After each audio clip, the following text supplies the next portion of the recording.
The call came at 2:47 in the morning. My son had an accident, broken leg, spinal injury. I sat by his hospital bed for 3 days watching him weak, unable to move. I believed everything the doctors said. I believed my son needed me. Until a night shift doctor slipped a note into my hand. Your son is only pretending. Check the room camera. I didn't believe it. But I watched the video, and what I saw shocked me to my core. Thank you for being here. I truly appreciate it. Before we continue, tell me where you're watching from. And let me ask you this, if someone handed you a secret note about your own child, would you want to read it? Please note, this story includes dramatized elements for storytelling purposes. Some names and details are fictional, but the message behind it is meant to resonate. The phone shattered the silence at 2:47 in the morning. I fumbled for it in the dark, heart already hammering before I even saw the screen. No one calls at that hour with good news. The blue glow lit up Helen's side of the bed, empty now for 3 years, and for a split second, I thought maybe it was her. Mr. Mitchell. A woman's voice clipped and professional. This is Officer Davidson with Seattle Police Department. Your son Marcus has been in a motorcycle accident on Interstate 5. He's being transported to Harborview Medical Center. You need to come right away. The rest of her words blurred together, something about rain, a guardrail, paramedics. I was already on my feet, pulling on yesterday's jeans, my hands shaking so badly I could barely button my shirt. Is he... I couldn't finish the question. He's conscious, sir. That's all I can tell you. Please drive safely. The line went dead. I stood there in the dark bedroom, the rain drumming against the window. Conscious. The word should have brought relief, but all I felt was cold dread spreading through my chest. I crossed the hallway and knocked softly on Emily's door. My granddaughter was already sitting up, her 14-year-old face pale in the glow of her phone. Grandpa, it's your Uncle Marcus, I said, forcing my voice steady. There's been an accident. We need to go to the hospital. She didn't ask questions. She just pulled on her sneakers and grabbed her jacket. That quiet strength reminded me so much of Helen, it made my chest ache. The drive through Seattle felt endless. The streets were slick with October rain, the city lights smeared through the windshield. My knuckles were white on the steering wheel. Emily sat beside me, twisting the sleeves of her jacket between her fingers. Is Uncle Marcus going to be okay? She asked quietly. I don't know, sweetheart. I wanted to lie, to tell her everything would be fine. But I'd learned years ago, sitting beside Helen's hospital bed, that false hope could hurt worse than the truth. Harborview Medical Center loomed ahead, its lights blazing against the dark hillside. The emergency entrance was chaos. Ambulances, paramedics, people moving with urgent purpose. I parked crookedly and didn't care. Inside, the ER smelled like disinfectant and fear. A nurse at the desk directed us down a long hallway past curtained bays where machines beeped and voices murmured. My legs felt heavy. Then I saw him. Marcus lay in Trauma Bay 7, his body small and broken beneath harsh white lights. His right leg was wrapped in a temporary splint elevated on pillows. Monitors beeped around him. Tubes snaked from both arms. His face was scraped and bruised, a dark purple bloom spreading from temple to jaw. His eyes were closed. Sarah, his wife, stood beside the bed, gripping the rail. Her mascara streaked down her cheeks. When she saw me, relief flooded her eyes. Robert, she whispered, her voice breaking. They said his spine. Before she could finish, a man in blue scrubs stepped in. He was tall, gray at the temples, with calm authority. Mr. Mitchell? He extended a hand.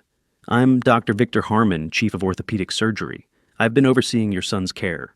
I shook his hand. How bad is it? Dr. Harmon glanced at Marcus. The tibia fracture is significant. The bone broke in 2 places above the ankle. We'll need surgery with pins and plates, but that's manageable. What concerns us more is the lumbar region. Lumbar, I repeated. His lower spine, the 4th and 5th lumbar vertebrae. There's swelling and bruising along the spinal column. We've done a preliminary CT scan, but we won't know the full extent until the swelling goes down. There's a risk of nerve compression. Sarah let out a choked sob. Paralysis.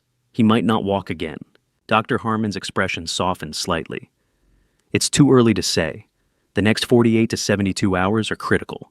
We'll monitor him closely and run additional imaging. Right now, our priority is keeping him stable.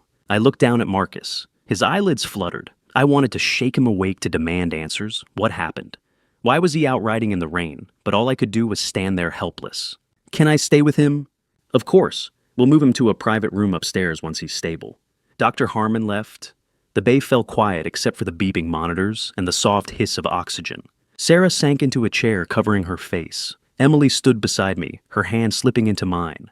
And then Marcus opened his eyes. They were glassy with pain unfocused, but they found mine. "Dad," he whispered. I stepped closer, gripping the bed rail. "I'm here, son."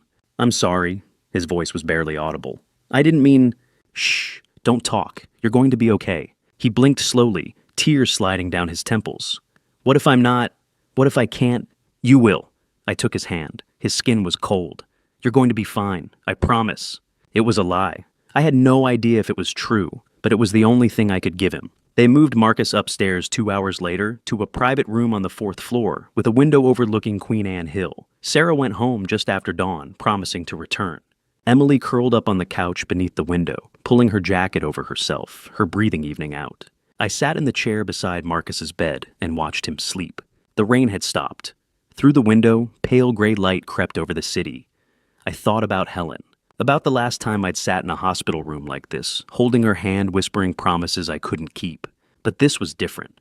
Marcus was 38, strong. He had his whole life ahead of him. I leaned forward and rested my hand on his. "I'll stay by your side," I whispered to him, to Helen's memory, to every promise I'd ever made. "No matter what happens."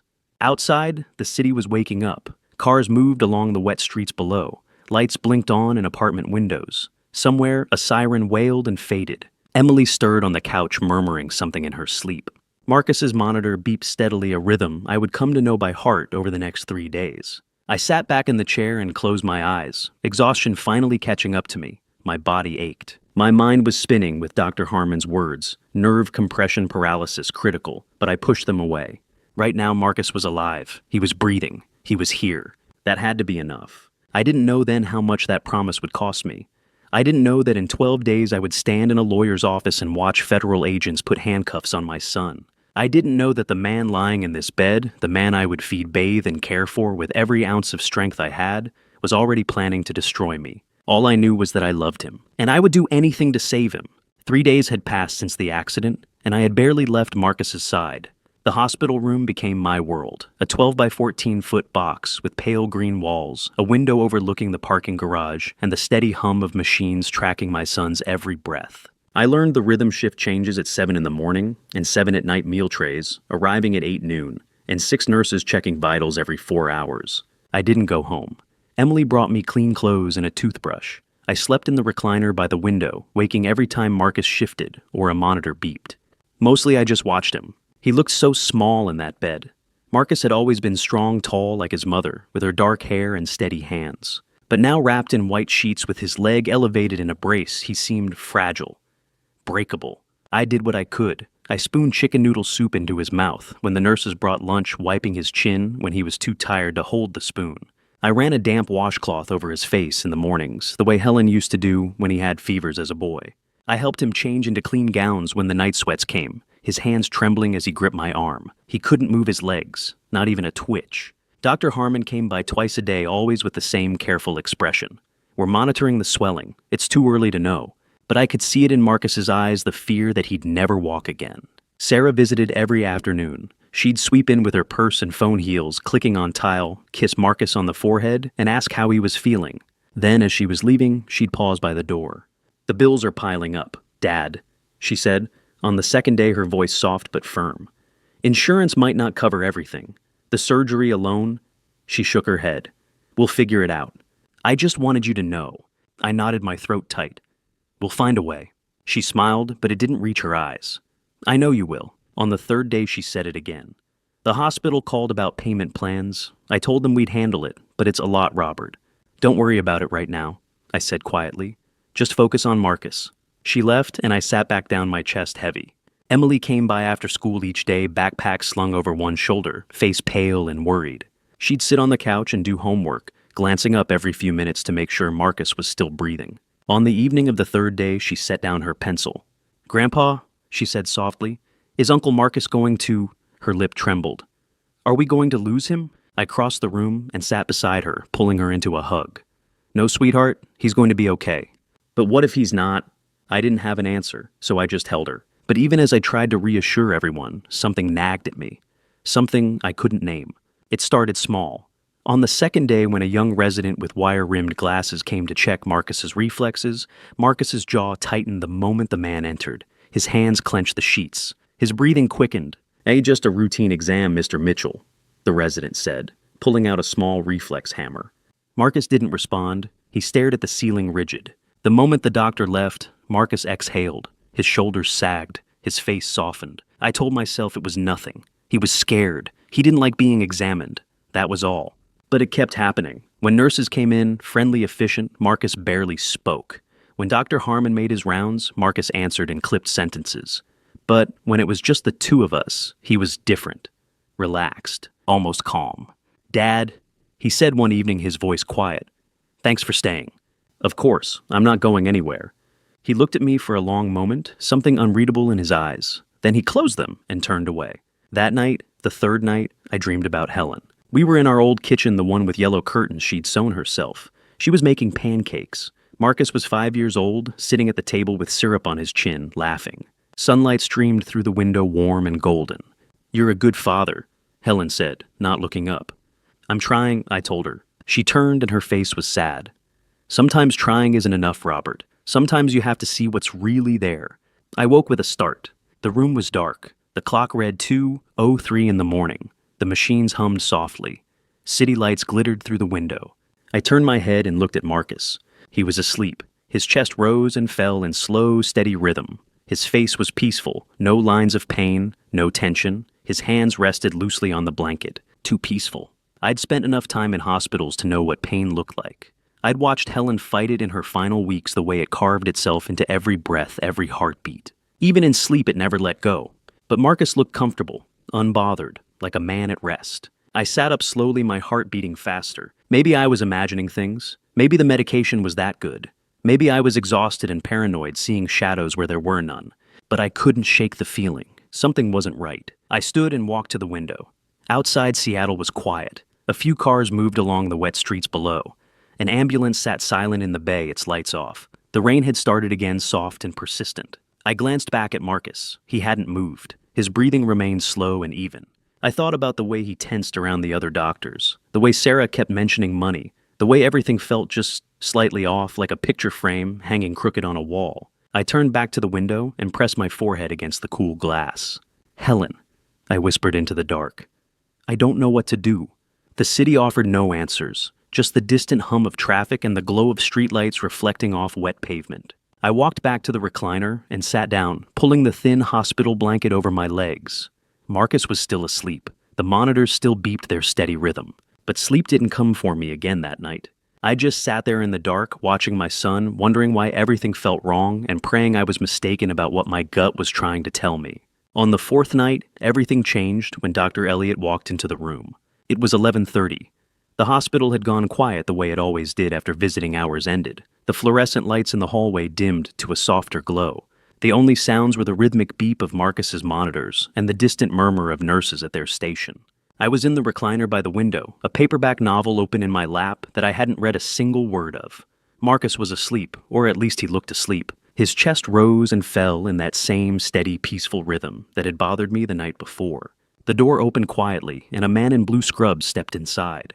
Dr. James Elliott was younger than Harmon, maybe 32, with close-cropped brown hair and the kind of tired eyes that came from too many night shifts. I'd seen him a few times over the past 3 days, always during the late rounds, always moving efficiently from room to room with a tablet in one hand and a stethoscope around his neck. He nodded at me as he approached the bed.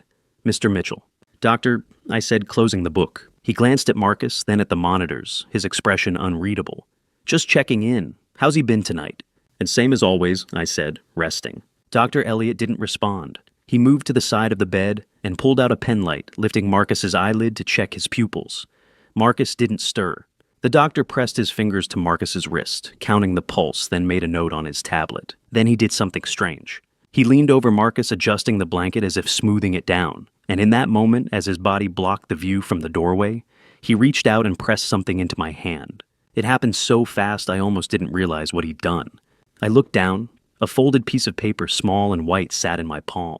Dr. Elliott straightened his face, calm and professional. He tapped his tablet one more time, then looked at me.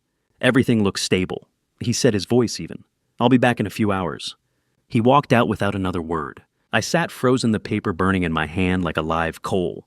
Marcus didn't move. His breathing stayed slow and even. I waited, counting the seconds, my pulse hammering in my ears. 5 minutes passed, then 10. Finally, I stood and slipped into the small bathroom attached to the room, closing the door behind me. I turned on the light and locked the door, my hands trembling as I unfolded the note. The handwriting was rushed, the letters slanting sharply to the right, written in blue ink. Your son walks when you sleep. Check the room camera login sent to your email. Dr. Elliot. I read it once, then again, then a third time. The words didn't change. They sat there on the page stark and impossible. Your son walks when you sleep. My breath caught. My vision blurred at the edges. I gripped the edge of the sink, my knuckles white, trying to steady myself. It didn't make sense. Marcus couldn't walk. Dr. Harmon had said there was nerve damage swelling in the lumbar spine, a risk of paralysis. Marcus had been lying in that bed for 4 days, unable to move his legs, needing help with everything. Eating, dressing, even shifting his weight to avoid bed sores. He couldn't walk. But Dr. Elliot wouldn't lie. He had no reason to. And the way he'd slipped me that note, silent, deliberate, his face giving nothing away, told me he'd taken a risk doing it. I pulled out my phone with shaking hands and opened my email. There it was, a message from an address I didn't recognize sent at 11:05 p.m. 25 minutes ago. Subject room 412, security access. The body of the email was brief. Mr. Mitchell, I'm sending you the login credentials for the security camera in your son's room. The hospital doesn't normally provide this access, but I believe you need to see what I've seen. The footage is archived for 7 days. Start with tonight, 2:30 a.m. Or Dr. J. Elliott. Below that were a web address, a username, and a password. I stared at the screen, my heart pounding so hard I could hear it in my ears. 2:30 in the morning. That was the same time I'd woken up the night before and seen Marcus sleeping too peacefully. I closed the email and shoved the phone back into my pocket. My hands were still shaking. I looked at myself in the bathroom mirror, pale, hollow-eyed, older than I'd been 4 days ago. I didn't want to believe it. I wanted to crumple the note, delete the email, and walk back out to that recliner and pretend I'd never seen any of it. I wanted to believe my son was hurt, suffering, scared, but honest. But I couldn't. Because deep down, I'd already known something was wrong. I'd felt it in the way Marcus tensed when other doctors examined him. In the way Sarah kept mentioning money. In the way Marcus looked when he thought I wasn't watching, not like a man in pain, but like a man waiting. I folded the note carefully and slipped it into my wallet. Then I flushed the toilet, washed my hands, and turned off the light. When I stepped back into the room, Marcus was exactly where I'd left him. His eyes were closed, his face was calm. The monitors beeped their steady rhythm. I sat back down in the recliner and picked up my book, but I didn't open it. I just watched him, and I waited. At 12:55 a.m. I stood up. Marcus didn't move. His breathing stayed slow and deep. I grabbed my coat from the back of the chair, leaned over and kissed him on the forehead, the way I used to when he was a boy. "I'll be back in the morning," I whispered. He didn't answer. I walked out of the room down the long hallway past the nurse's station, where a young woman glanced up and nodded at me. I took the elevator down to the lobby, stepped out into the cold October night, and crossed the parking garage to my car. My hands were steady now. I drove home through the empty streets, the city lights reflected in the wet pavement, and the only thing I could think about was that note. Your son walks when you sleep. By the time I pulled into my driveway, it was 1:15 in the morning. Emily's bedroom light was off. The house was dark and silent. I went straight to my study, turned on my laptop, and opened the email. Then I typed in the login credentials and pressed enter. The screen flickered, and I saw my son's hospital room live from a camera mounted in the corner near the ceiling. Marcus was lying in bed exactly as I'd left him. I moved the cursor to the archived footage and scrolled back to 2:30 a.m. And I clicked play. The screen flickered to life. For a moment, there was only static, a grainy, colorless feed that made my stomach clench. Then the image sharpened, and I was looking at Marcus's hospital room. From a high angle, the camera mounted near the ceiling, in the corner opposite the door. The timestamp in the lower right corner read 2:30 a.m. The room was dim lit only by the glow of the monitors and the pale light filtering in from the hallway. Marcus lay in bed, his body still beneath the white sheets. Everything looked exactly as I'd left it an hour ago when I'd kissed his forehead and walked out. I leaned closer to the screen, my pulse hammering in my ears. Nothing happened. 1 minute passed, then 2. I was about to fast forward when Marcus moved. At 2:33 a.m., his eyes opened. Not slowly the way someone wakes from deep sleep, not groggily blinking against the light. He opened them wide and clear, staring straight up at the ceiling, fully awake. My breath caught. He turned his head toward the door, listening. Then he glanced at the window at the recliner, where I'd been sitting for 4 nights straight. Empty. He exhaled. At 2:35 a.m., Marcus sat up. He pushed the blanket aside, swung his legs over the edge of the bed, and stood. No hesitation, no wince of pain, no trembling or weakness. He stood like a man who'd never been hurt at all. I gripped the edge of my desk, my knuckles white, my chest hollowing out. Marcus stretched, rolling his shoulders, then walked across the room to the window. His gait was smooth, confident. He looked out at the lights of the city for a moment, his hands in the pockets of his hospital gown, then turned and walked back to the bed. He didn't limp. He didn't stumble. He walked like he always had. At 2:38 a.m., the door opened. Sarah slipped inside, carrying a white paper bag. She glanced over her shoulder, checking the hallway, then closed the door quietly behind her. She crossed to the bed and handed Marcus the bag. He opened it, pulled out a slice of pizza, and took a bite, grinning at her. "God, I'm starving," he said. His voice was clear, casual, nothing like the weak, pained whispers he'd used with me. Sarah sat on the edge of the bed, her hand on his knee. "How much longer do you think?" Marcus chewed, considering. "Another week, maybe. He's already talking about figuring out the bills. Sarah, he'll do anything to help me." He laughed loud, easy, cruel. The old man bought it completely. My vision blurred. The room tilted. Sarah smiled. "And the house. Once he signs the paperwork, we're golden." Marcus took another bite of pizza, wiping his mouth with the back of his hand. "Harmon says we just need to keep the story consistent. One more week of this, and we'll have the house sold before he even realizes what happened." "He has no idea," Sarah said softly. "None." Marcus leaned back against the pillows, still chewing. "He's eating out of my hand." At 2:47 a.m., Sarah stood, kissed him on the forehead, and gathered the pizza box and napkins. She checked the hallway again, then left. Marcus lay back down, pulled the blanket over himself, and closed his eyes.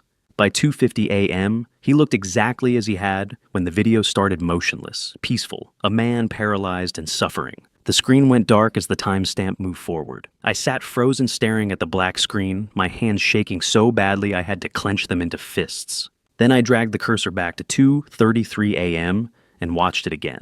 Marcus sitting up, walking, eating pizza, laughing. The old man bought it completely. I watched it a third time.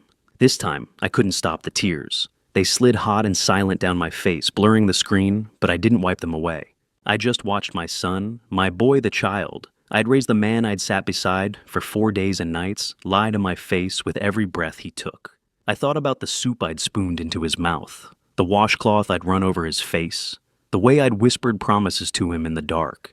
"You're going to be okay. I'm not going anywhere." And he'd looked at me with those tired, frightened eyes and let me believe every word. When the video ended the third time, I closed the laptop. The study fell silent. Outside the window, Queen Anne Hill was dark and still. Down the hall, Emily's bedroom light was off. She was 14 years old, asleep in her bed, safe and unaware that the man she called Uncle Marcus, the man I called my son, was a liar. I looked at my reflection in the black screen of the laptop. An old man stared back at me, 65 years old with gray hair and tired eyes and a face carved by a lifetime of trying to do the right thing. A fool. That's what Marcus had called me, the old man. Like I was a mark, a target, something to be used and discarded. I'd given him everything. After Helen passed, I'd been the one to help him and Sarah when money was tight. I'd been there when he lost his job, when the bills piled up, when he needed a co-signer for the car loan he never paid back. I'd been there because that's what fathers do, and he'd repaid me with this. I didn't know how long I sat there staring at my own reflection in the dark. Minutes maybe, or hours. Finally I stood. My legs felt unsteady, but I made myself walk to the window. I looked out at the sleeping neighborhood, the neat rows of houses, the streetlights casting soft pools of yellow on the wet pavement, the distant glow of downtown Seattle against the October sky. Somewhere out there, Marcus was lying in a hospital bed, pretending to be paralyzed. Somewhere out there, Sarah was probably asleep in their apartment, dreaming about my house, my money, the life they'd steal from me. I pressed my forehead against the cold glass and closed my eyes. Helen's voice came back to me soft and sad. "Sometimes trying isn't enough, Robert." She'd been right. I opened my eyes and looked at my reflection one last time, not on the laptop screen, but in the dark window glass. The old man stared back, but this time something had changed. I wasn't just hurt. I wasn't just broken. I was awake, and I wasn't going to let them take everything I had left. I didn't sleep. I sat in my study through the rest of the night, staring at the dark laptop screen, replaying the video in my mind. By the time the first gray light of dawn crept through the window, I'd made a decision. I needed help, and there was only one person I trusted enough to ask. At 6:45 in the morning, I called Randall Porter. Randall and I went back a long way, nearly 50 years, to when we were both young men working construction in South Seattle. He'd gone into police work after that, spent 20 years as a detective, then retired and opened his own private investigation firm. He was 66 now, the same age as me with silver hair, and the kind of sharp, tired eyes that came from seeing too much of the world's ugliness. We met at a small cafe on Capitol Hill, a quiet place with chipped tables and strong coffee. Randall was already there when I arrived, sitting in the back corner, with his coat still on. He stood and shook my hand. "Robert, you look like hell." "I feel worse," I said. We sat. I ordered coffee I didn't want, then pulled out my laptop and opened the video file I'd saved from the hospital camera. "I need you to watch something," I said quietly. Randall leaned forward and I pressed play. I watched his face as the video unfolded. Marcus sitting up at 2:33, standing, walking, eating pizza, with Sarah laughing. Randall didn't speak. He just watched his jaw tight, his eyes narrowing. When it ended, he sat back and exhaled slowly. "Your son," he said. "Yes." "And you've been sitting by his bedside for 5 days thinking he was paralyzed?" "Yes." Randall was quiet for a moment, turning his coffee cup in his hands. Then he looked at me. "There's always a motive, Robert. With something like this, it's usually financial. What kind of assets do you have?" I told him. "The house in Queen Anne Hill worth about $1.2 million.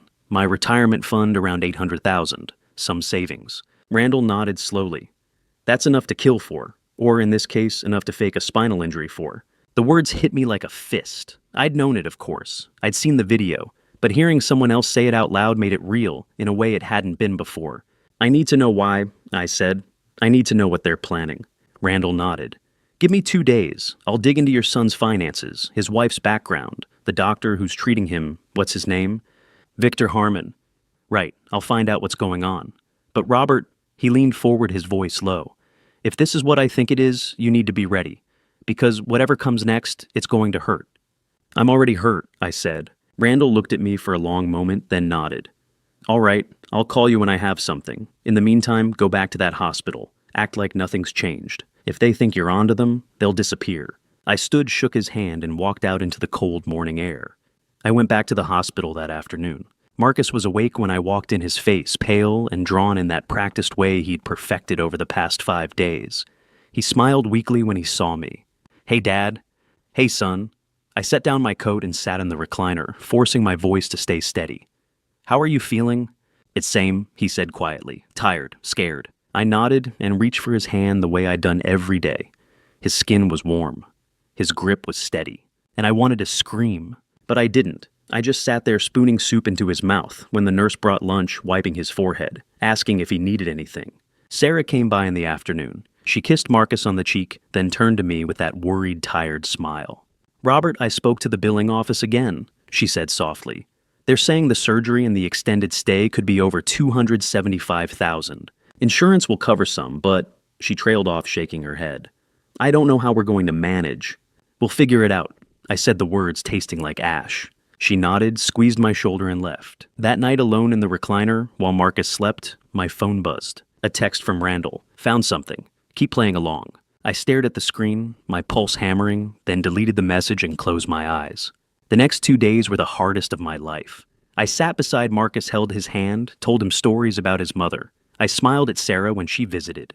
I thanked Dr. Harmon when he came by with updates. And the entire time, I felt like I was drowning. But I kept my face calm. I kept my voice steady. Because Randall had told me to play along, and I trusted him. On the evening of the 7th day, Randall called. "Come to my office now." I told Marcus I needed to go home and check on Emily. He nodded, too tired to care. Randall's office was in Pioneer Square, a narrow second-floor space above a used bookstore. I climbed the stairs and found him sitting at his desk, papers spread out in front of him, his face grim. "Sit down," he said. I sat. Randall pushed a manila folder across the desk. "Your son is in debt, $250,000. I opened the folder. Bank statements, credit reports, screenshots of transactions. Marcus's name on every one. He got involved in a cryptocurrency venture last summer." Randall continued. "Some outfit called TerraVault, promised big returns. It collapsed in August. He lost everything he put in, and then some." I stared at the numbers, my chest tight. Randall slid another page across the desk. 1 week before the accident, Marcus wired $20,000 to an offshore account. The account belongs to a shell company. I traced it back. It's registered to Victor Harmon. My hands clenched. He paid Harmon to lie. Yes, and it gets worse. Randall pulled out a printout, a medical scan, grainy and black and white. This is the MRI Harmon submitted to the hospital and the insurance company. It shows significant damage to the L4 and L5 vertebrae classic spinal injury. He placed another scan beside it. This is an MRI. I had an independent radiologist pull from the hospital's imaging system, the raw file, not the one Harmon filed. No damage, nothing. Your son's spine is fine. Harmon doctored the image. Bile rose in my throat. Randall wasn't finished. He pulled out a third document, a real estate contract. 3 days ago, Marcus and Sarah signed a preliminary agreement to sell your house. The buyer is listed as Tyler Brooks.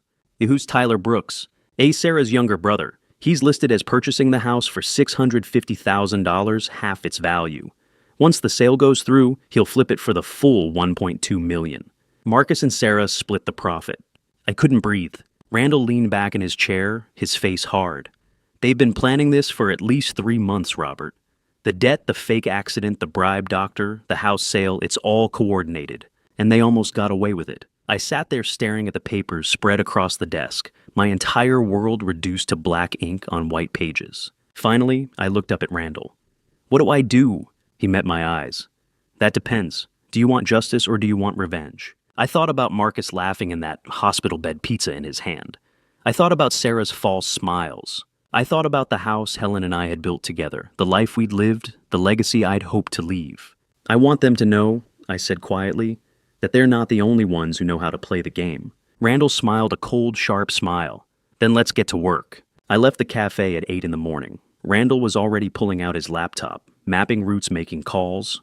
He'd need a couple of days, maybe more, to dig up the full picture. But I already knew the most important thing. Marcus was faking. The video had proven it.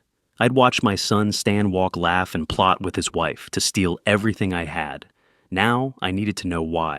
And more than that, I needed to know how far they were willing to go. The best way to find out was to let them think they were winning. If I played along, if I kept my face calm and my questions few, they'd get confident. They'd make mistakes. And Randall would catch every single one. So I went back to the hospital.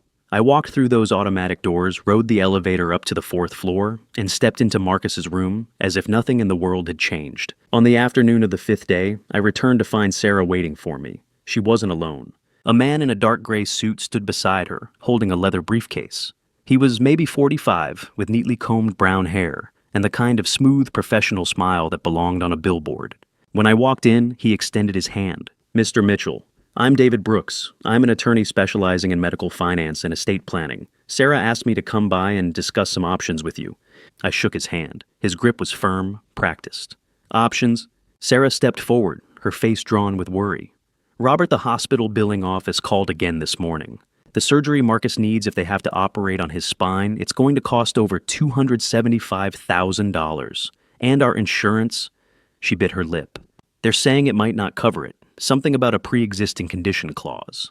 I looked at Marcus. He was lying in bed, his face pale, his eyes glassy, with what I now knew was an act so polished it could have won awards. Dad, he said weakly, I don't want you to worry about this. His voice cracked. I don't know what to do. David Brooks cleared his throat and gestured to the chairs. Mr. Mitchell, may I explain? I sat. Sarah sat beside me. Brooks pulled out a folder and set it on the small table between us. The reality, Brooks began, his voice smooth and rehearsed, is that medical debt in this country can destroy families. Your son's treatment is going to be extensive surgeries, rehabilitation, possibly years of physical therapy. Without proper financial planning, you could be looking at bankruptcy. I kept my face neutral. What are you suggesting? Brooks opened the folder and pulled out a document. A power of attorney. It's a legal instrument that allows Sarah to make financial and medical decisions on Marcus's behalf, and if necessary on your behalf, should the need arise. It protects your assets while ensuring Marcus gets the care he needs. I stared at the paper. It was dense with legal language, paragraphs of clauses and stipulations, but I caught the key phrases. Authority to access bank accounts, execute contracts for the sale of real property, act as legal representative in all financial matters. They wanted me to sign away control of everything. Sarah leaned forward, her hand on my arm. Robert, I know this sounds scary, but we're family. You know I would never do anything to hurt you or Marcus. It's just a safeguard. In case something happens and you're not able to make decisions. Brooks nodded. It's standard practice in situations like this, Mr. Mitchell. Thousands of families do it every year. I looked at Marcus. He was watching me, his eyes wide and pleading. Dad, he whispered, I trust you. I know you'll do what's right. He closed his eyes, his voice breaking. I can't handle this right now. I can't think about money or paperwork. I just want to get better. Every word out of his mouth was a lie. I knew that. I'd seen the video. I'd watched him walk, laugh, eat pizza, and mock me. The old man bought it completely. But I kept my face soft. I kept my voice steady. All right, I said quietly. If this is what we need to do, then let's do it. Sarah exhaled, relief flooding her face. Thank you, Robert. Thank you. Brooks slid the document across the table, along with a pen. Just sign here, here, and here. I'll file it with the county clerk tomorrow, and it'll be effective immediately. I picked up the pen. My hand didn't shake. My jaw didn't tighten. I signed my name 3 times clean, legible signatures and slid the paper back to Brooks. He smiled. Thank you, Mr. Mitchell. You're doing the right thing. Sarah squeezed my hand. We'll get through this together. I nodded and stood. I need to get home and check on Emily. I'll be back tonight. Marcus managed a weak smile. Thanks, Dad. I walked out of the room, down the hallway, past the nurse's station, and into the elevator. The doors closed, and I exhaled. They thought they'd won. Sarah and Brooks had exchanged a glance as I signed, just a quick flicker of eye contact, a small, satisfied smile. They thought they'd locked me in. They thought the power of attorney gave them access to my bank accounts, my retirement fund, my house. What they didn't know was that at 6 o'clock that morning, 2 hours before, I'd met Randall at the cafe. I'd called my bank. I'd changed every password. I'd added 2-factor authentication to every account. And I'd placed a fraud alert that required my personal in-person confirmation for any transaction over $5,000. The power of attorney was real. I'd signed it. But it was worthless. Every door they thought they'd opened, I'd already locked from the inside. I stepped out of the elevator and walked through the hospital lobby, past the coffee cart and the gift shop, out into the gray October afternoon. My phone buzzed. A text from Randall. Day 1 done. Found the crypto debt. Digging deeper. Stay calm.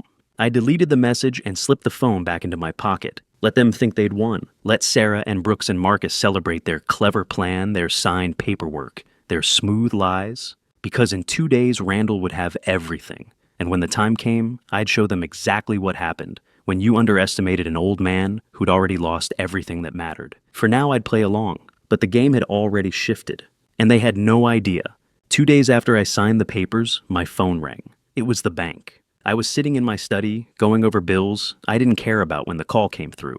The number on the screen was one I recognized, the fraud prevention line I'd set up just 2 days earlier. Mr. Mitchell. The voice on the other end was professional but concerned.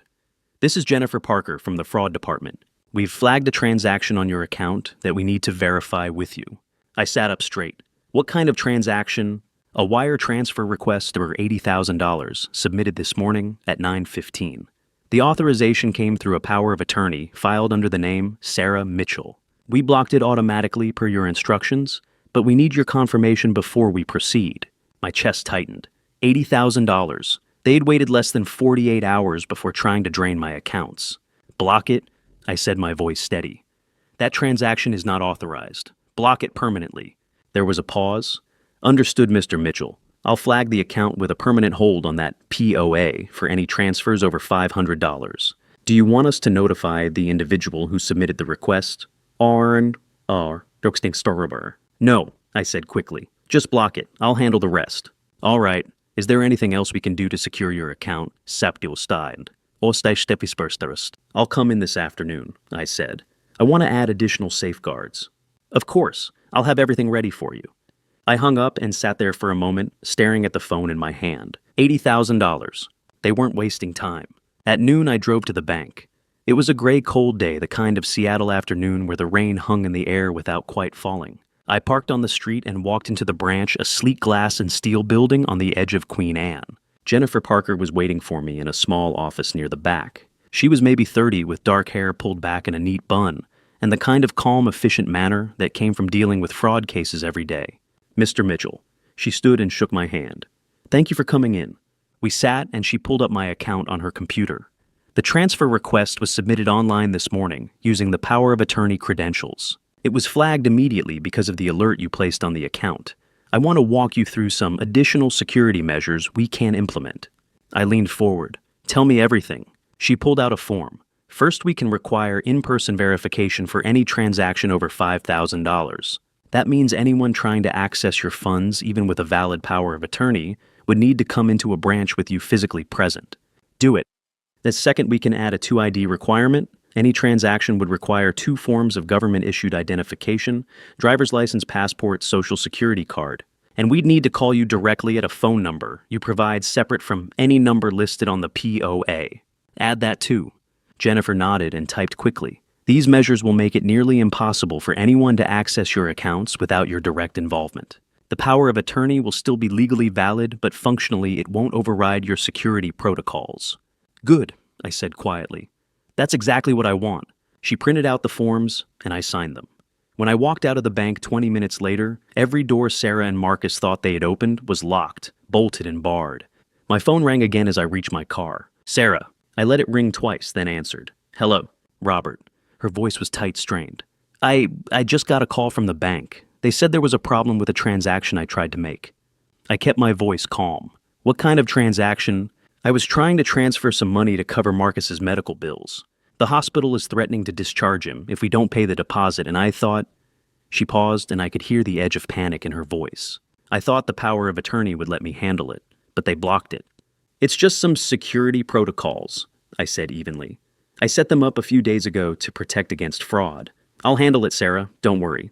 There was a long pause. Are you sure because the hospital? I said I'll handle it. Another pause, then quieter. Okay, thank you, Robert. She hung up. I sat in my car staring at the rain-streaked windshield and allowed myself a small, cold smile.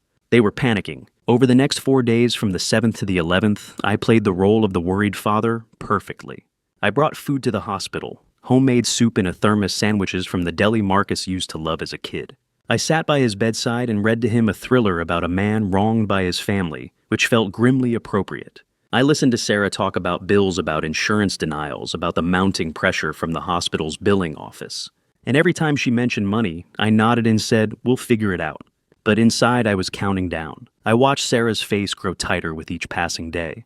I watched Marcus shift uncomfortably in bed when I asked if he needed anything. I watched them exchange glances when they thought I wasn't looking, quick worried flickers of eye contact that told me everything I needed to know. They were running out of time. On the afternoon of the 10th day, Sarah mentioned the bills 3 times in one visit. Robert, they're saying if we don't pay at least $50,000 by the end of the week, they'll discharge Marcus. He's not ready. He needs more time. I kept my voice gentle. I'm working on it, Sarah. I promise. She nodded, but her hands were shaking. That night, I stayed late. I told Marcus I wanted to sit with him a little longer, read another chapter. He smiled weakly and said, Thanks, Dad. At 9:30, I stood stretched and told him I needed to use the restroom. I walked out of the room down the hallway and then stopped just around the corner, out of sight. And I listened. At first, there was nothing. Then I heard Sarah's voice low and urgent. We can't wait any longer. He's blocking everything. Marcus's voice tense. I know, but if we push too hard, he's going to get suspicious. He already is suspicious. Did you see the way he looked at me today? We need to move to Plan B. Plan B is risky. Everything is risky at this point. We're running out of time, Marcus. If we don't do something now, we lose everything. A pause. Then Marcus quieter. All right, tomorrow. We'll do it tomorrow. I stood in the hallway, my pulse steady, my jaw tight. Tomorrow. Whatever they were planning, it was coming. I walked back to the room, smiled at Marcus, and said goodnight. Then I drove home, through the rain, my hands steady on the wheel, my mind already moving ahead. The trap was tightening, and they were walking right into it. 5 days after the bank rejection, Marcus made his move. On the 12th day, I arrived at the hospital to find Marcus's room empty. My heart stopped. The bed was stripped bare, the monitors dark and silent. The recliner where I'd spent so many nights sat empty by the window. For a moment, I couldn't breathe. A nurse I didn't recognize hurried past, and I grabbed her arm. My son, Marcus Mitchell. Where is he? She glanced at her tablet, her face professionally calm. He was transferred to the psychiatric unit early this morning. 4th floor room, 812. Psychiatric, the word felt foreign in my mouth. Why? She hesitated. You'll need to speak with the attending physician. I'm sorry. I didn't wait for more. I turned and ran for the elevator. The psychiatric ward was on the 8th floor behind heavy locked doors that required a buzzer and a staff escort. I pressed the button 3 times before a young orderly let me through. I'm here for Marcus Mitchell, I said, my voice tight. He nodded and led me down a long, sterile hallway, lined with doors that had small, reinforced windows. We stopped at room 812. Marcus lay in a bed surrounded by machines. An IV drip fed into his arm. A heart monitor beeped softly. His face was pale, his eyes closed, his breathing shallow. Sarah sat beside him, her face red and swollen from crying. When she saw me, she stood and threw her arms around me. "Robert," she sobbed. "Oh God, Robert, her voice broke. He tried to end his life. At 3 this morning, he took a whole bottle of sleeping pills. The nurse found him at 4. They had to pump his stomach." The floor tilted. I gripped the edge of the bed to steady myself. "What?" I whispered. Sarah pulled back, tears streaming down her face. He couldn't take it anymore. The pain, the fear of never walking again. He said he'd rather be gone than live like this. I looked down at Marcus. His chest rose and fell in a slow, steady rhythm. He looked small, fragile, like the boy I'd raised, the son I'd loved. And I wanted to believe her. The door opened and a woman in a white coat stepped inside. She was maybe 40, with dark hair pulled back in a tight bun and sharp, intelligent eyes. "Mr. Mitchell." She extended a hand. "I'm Dr. Michelle Torres, head of psychiatry. I've been overseeing your son's care since he was brought in this morning." I shook her hand numbly. "Is he going to be okay?" Dr. Torres glanced at Marcus, then at Sarah, then back at me. "Physically, yes. We were able to intervene in time. But mentally," she paused, choosing her words carefully. "Your son is suffering from severe clinical depression. What happened this morning was a cry for help. He needs intensive psychiatric care more than we can provide here." "What do you mean?" She pulled out a folder and opened it, showing me a glossy brochure. "Cascade Behavioral Health. It's a private inpatient facility specializing in trauma and depression. They have an excellent track record with cases like Marcus's. I've already spoken with their intake coordinator. They can admit him as early as tomorrow." I looked at the brochure. Photos of serene rooms, peaceful gardens, smiling staff. At the bottom, in small print, estimated cost $180,000 for a 6-month program. "Insurance won't cover it," Sarah said quietly. "They're calling it elective. But Robert, he needs this. If we don't get him help," her voice cracked again. "I can't lose him. I can't." Dr. Torres closed the folder and looked at me. "I understand this is overwhelming, but time is critical. Your son has expressed suicidal ideation multiple times over the past week. If he doesn't receive proper care, I cannot guarantee his safety." I stared at the brochure, my hands shaking. $180,000. "Robert," Sarah's voice was soft, pleading. "If we sell the house, we can pay for it. It's just a house. Marcus is your son. He's your blood. We can't let him—" She couldn't finish the sentence. I looked at Marcus. His eyes fluttered open, glassy and unfocused. "Dad!" His voice was barely above a whisper. "I'm here, son." He swallowed, his throat working. "I'm sorry. Tears slid down his temples. "I can't live like this. If I'm paralyzed forever, what's the point? I'd rather not be here anymore." My chest hollowed out. This was my son. My boy. The child I'd held as a baby, taught to ride a bike, walked to his first day of school. And he was telling me he wanted to be gone. Sarah squeezed my arm. "Please, Robert. The house is just wood and brick. Marcus is—" Her voice broke. "He's everything." I opened my mouth to answer. And then I saw him. Dr. James Elliott stood in the hallway just outside the room, his arms crossed, watching through the small window in the door. When our eyes met, he gave a slow, deliberate shake of his head. "No." His expression was calm, but his eyes said everything. "Don't." I looked back at Marcus, at Sarah, at Dr. Torres, with her glossy brochure and her perfect words.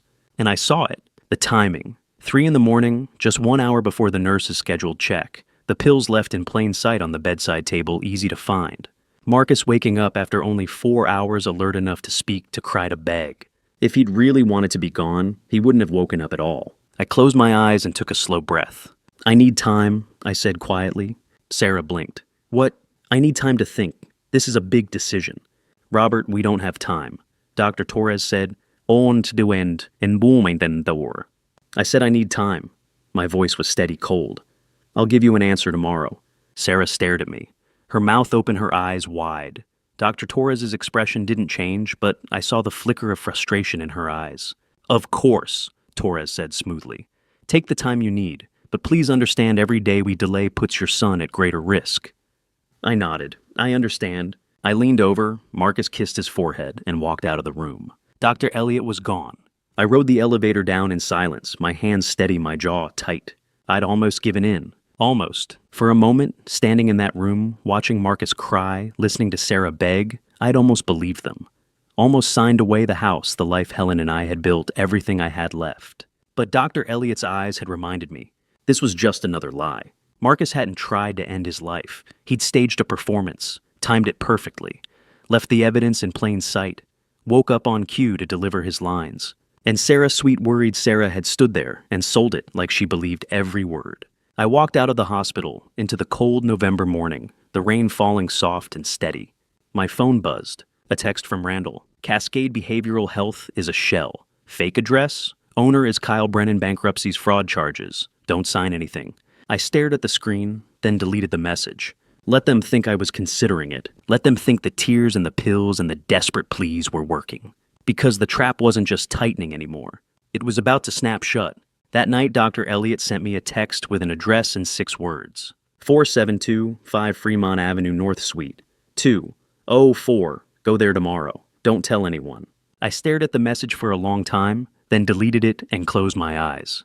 The next afternoon, I drove north through Seattle past the University District and into Fremont, a neighborhood of vintage shops and art studios and brick buildings that had seen better days. The address led me to a narrow 3-story office complex wedged between a tattoo parlor and a coffee shop. The paint on the exterior was faded and half the windows were dark. I parked on the street and walked inside. The lobby smelled like old carpet and disinfectant. A building directory hung on the wall, its plastic letters crooked and yellowed.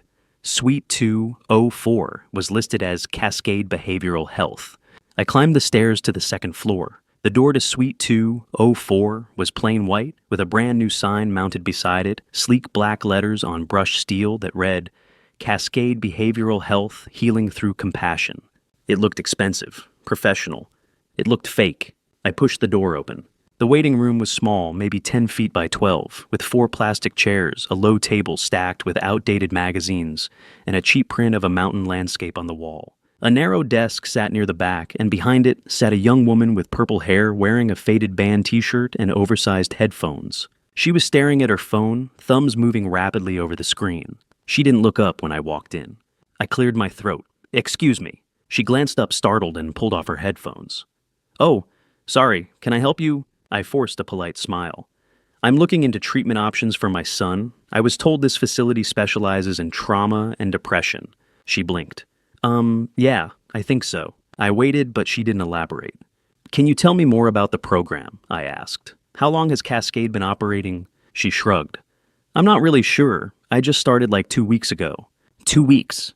"Yeah, you'd have to ask Kyle about the details. He's the owner." "Kyle Brennan?" "Yeah." She picked up her phone again, already losing interest. "But he's not here right now. You can leave your number, and I'll have him call you." I glanced around the room. No diplomas on the walls, no certifications, no framed photos of smiling staff or testimonials from grateful families, no brochures, no intake forms on the desk. And behind the receptionist through a half-open door, I could see another room empty except for a folding table and 2 chairs. No medical equipment, no therapy office, nothing. "Do you have any informational materials I could take with me?" I asked. She looked around vaguely, then shrugged again. "I don't think so. Sorry." I nodded slowly. "That's all right. Thank you for your time." She was already putting her headphones back on before I reached the door. I walked back down the stairs out into the cold November afternoon and sat in my car for a moment, staring at the building. Then I pulled out my phone and texted Elliot. "You were right. It's completely fake." His reply came seconds later. "Meet me, Pike Place Market, 1 hour." I drove back downtown, parked near the waterfront, and walked up to the market. The afternoon crowd was thick tourists taking photos, locals buying flowers, and fresh Fish Street musicians playing for coins. I found Elliot standing near the corner, overlooking the sound, his hands in his coat pockets, his breath misting in the cold air. He nodded when he saw me. "You went." "I did." "What did you see?" "Nothing," I said quietly. "An empty office, a receptionist who doesn't know anything, no licenses, no staff, no equipment. It's a shell." Elliot exhaled slowly. "Cascade Behavioral Health was registered 3 weeks ago, the day after your son's accident. The owner is Kyle Brennan, your son's college roommate. They were close, really close. Brennan's been bankrupt twice, once in 2018 and again in 2021. He's currently under investigation for insurance fraud in Oregon." My chest tightened. "Marcus's roommate?" "Yes." Elliot turned to look at me, his face grim. This isn't just your son and his wife, Robert. This is coordinated, planned. They've been working on this for months, maybe longer. The accident, the fake MRI, the bribed doctor, the power of attorney, the staged overdose, and now a fake clinic. Every piece is designed to push you into selling your house. I stared out at the gray water, the ferries cutting white lines through the waves. How far do you think they'll go? I asked quietly. Elliot was silent for a moment. Then he said, if they've gone this far, they won't stop. When people are desperate, they get dangerous. And your son is very, very desperate. I looked at him. What do you think they'll do next? He shook his head. I don't know. But whatever it is, it's going to be worse than what came before. We stood there for a long time, watching the market crowd mill past the smell of coffee and salt water thick in the air. Finally, Elliot said, you need to be careful, Robert. Not just smart, careful. These people know you're protecting your assets. They're going to escalate. I know. He met my eyes. Do you have someone you trust? Someone who can help you? Yes, I said, I do. Elliot nodded. Good, because you're going to need them. He walked away, disappearing into the crowd, and I stood alone at the edge of the market staring out at the water. I drove home as the sun set, the city lights beginning to flicker on against the darkening sky. When I pulled into my driveway, I didn't get out right away. I just sat there in the car, the engine ticking as it cooled, and looked at the house. Helen's roses lined the front walk, bare and thorny in the November cold. She'd planted them the year we moved in, 28 years ago, red and white and pale yellow. Every spring they bloomed. Every winter they waited.